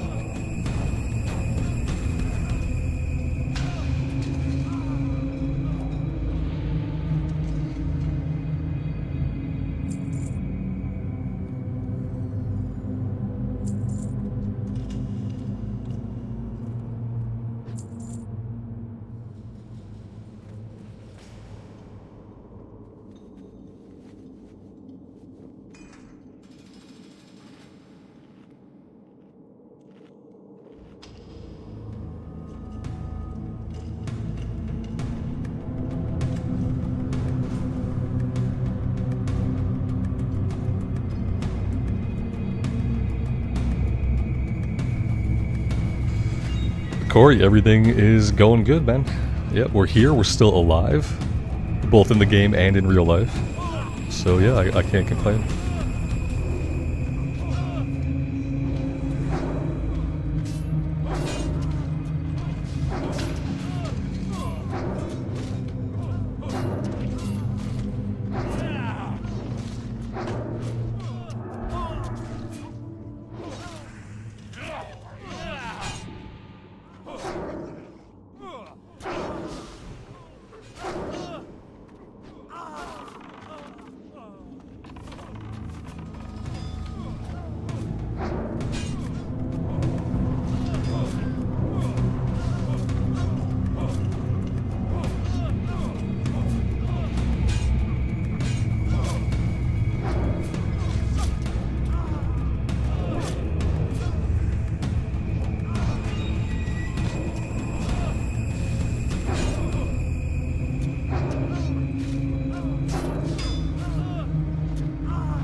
Paul, most of your deaths in WoW have been while you went AFK, usually while pressing auto run. Yeah, auto run AFK is a great way to kill yourself. I mean, you would never do that in hardcore, you know.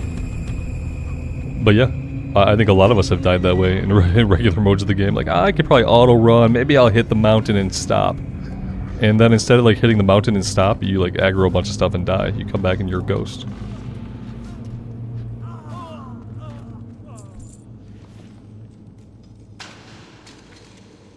Alright, well that's us done. We have 10 out of 10. We need a handful more. God, the one hunter just has been stuck at 5. I don't know. I guess they just haven't been getting any with their loot.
Alright, everybody has all of theirs, so now it should just be feeding them to the hunter.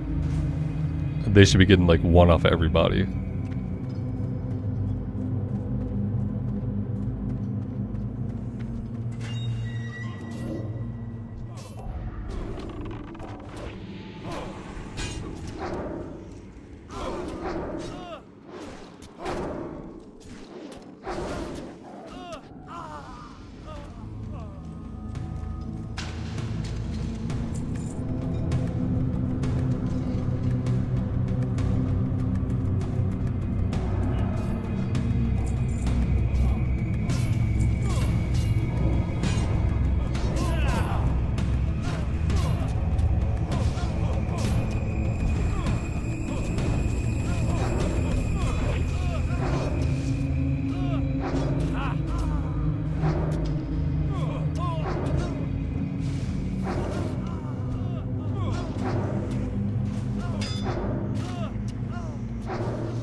Yeah, Ra, we've killed all the bosses already. We're just trying to finish up this last quest to collect all of the bandanas. So we're helping each other out. We had a mage in the run. He decided he did not want to do the quest or help out, and he left. So yeah, we've been four-manning the respawns. It's a pretty decent chunk of kill experience we've gotten in here as well.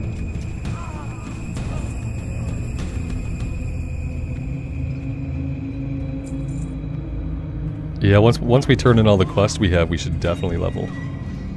If we don't before that, depending on how hard it is to get the last couple of items for this person. That might have been me tab target incorrectly. Take responsibility. Yep, that was me.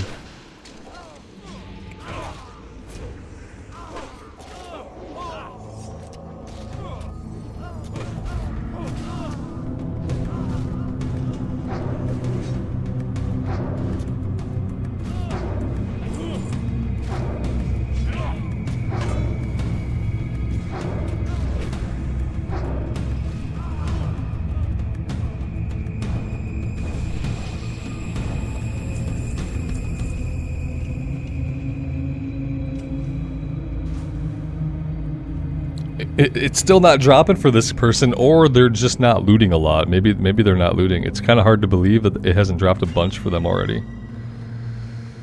Are they actually looting? I don't know. It's the dwarf, right? Yeah, it's the dwarf that needs them. And it's just kind of hard to believe. They had 5, we were all done, we killed a bunch, and they only got 1? Is the drop rate really that bad? It seems like a horrible drop rate. Well, even if it's not on free-for-all, like if I loot a body that would have dropped it, they can usually come behind and they can loot that body. It shouldn't have to be on free-for-all now that we've all got it done. It should be giving those items over to, as long as we're all looting, it should be giving those items over to the person who doesn't have it done.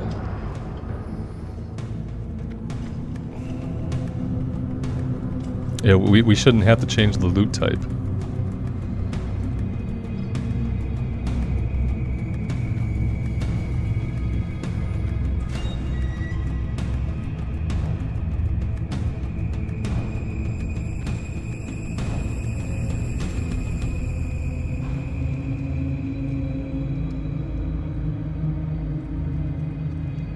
Oh, we might have had a little bit of lag in the stream. YouTube is getting annoyed at my 20 megabit file size. It doesn't want me broadcasting in 20 megabits.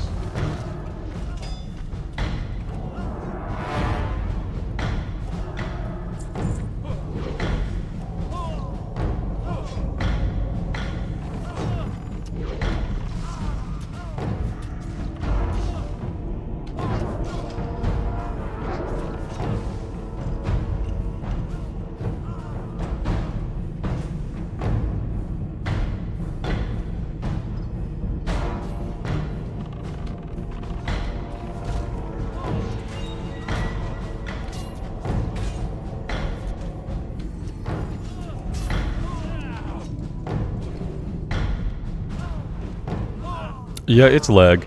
It's on YouTube's end. There's nothing going on my end that would warrant this kind of lag. Yep, sometimes YouTube gets mad that I try to stream in 20 megabits. It wants me in 10 megabits, and I don't like the lower video quality that 10 megabits gets, so I try to stream in 20. Every once in a while, it just like stops me. Like right now my kilobytes per second are going between 9,000 and 16. Even though I told it to cap at 10, I said, you know, okay, fine, cap it at 10 for now, 10,000. It still didn't do that, so it's just a YouTube issue. Something with their servers on their end. Maybe it'll clear up. Yeah, it looks like it's cleared up now. You guys should be stabilizing. You should be stabilized pretty soon here if you haven't already.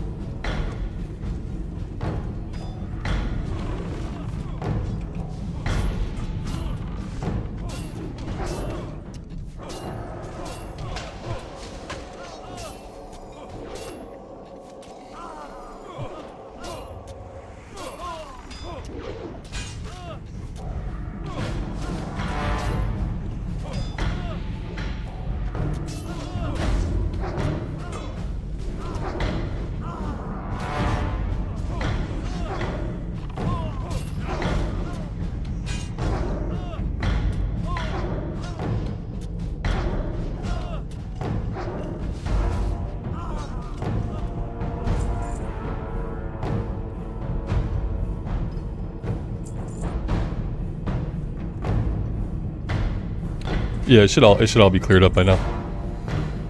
I had to bump it down to 10,000 kilobytes a second, and yeah, it is what it is, I guess.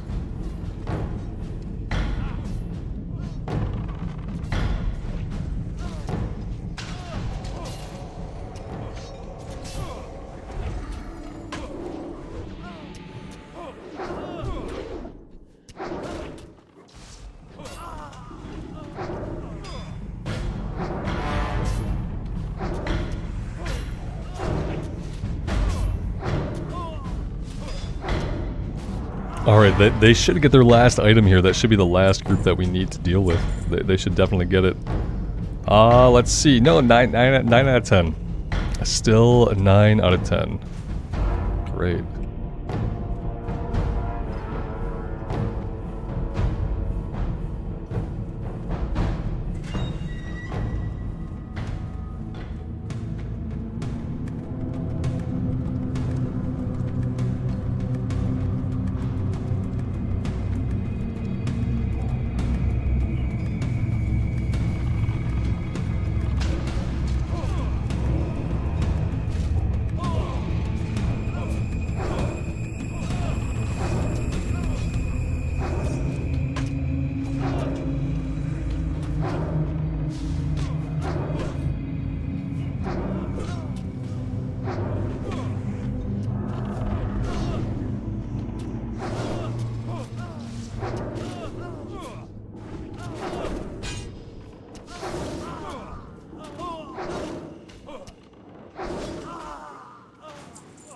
Alright, this has gotta be the one. It's gotta be the one. Alright, we're good. Everybody's done. Done. Probably the longest it's ever taken us to complete this quest.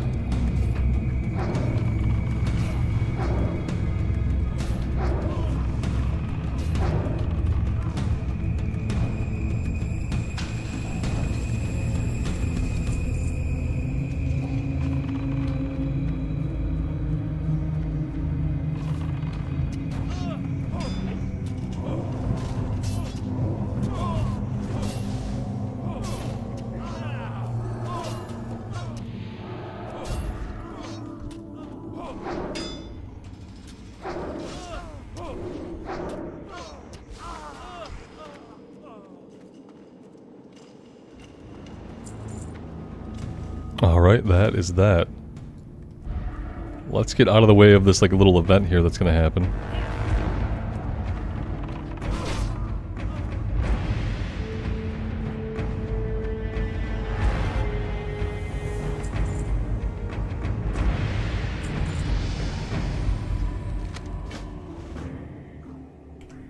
And there we go, there's level 27.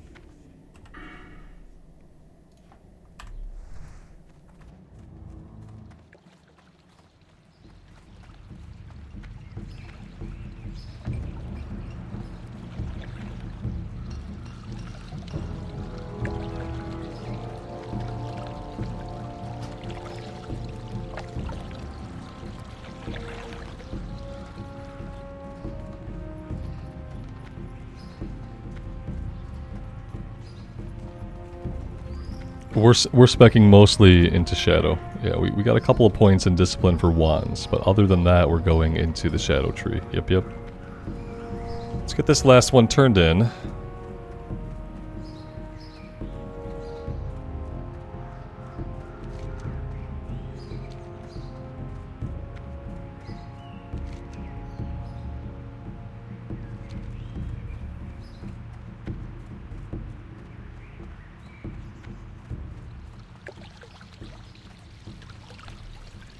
Alex, thanks so much for tanking, man. It's always a pleasure. Lots of fun.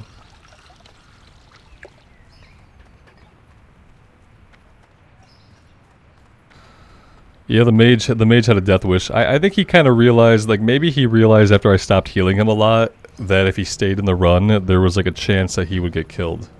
He might have had a feeling like to get out while the getting out was good. Maybe that's why he left. Maybe he was worried that like I just wasn't going to heal him. Because we let him get low a couple times. Maybe he just decided to not take his chances with us.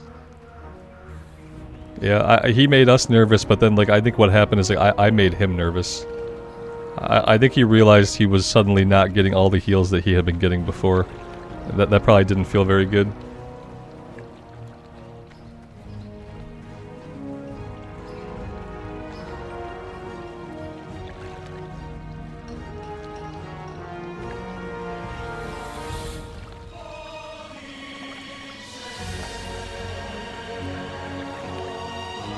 Oh yeah, that was Alex tanking. Yep. He was on the clock? Yeah, he might have been on the clock. Yeah, he was either on the clock or he's a kid. But either way, I think he was also a retail Mythic Plus player. Like, no matter what else he was or what else he had going on, I think he was also a Mythic Plus player.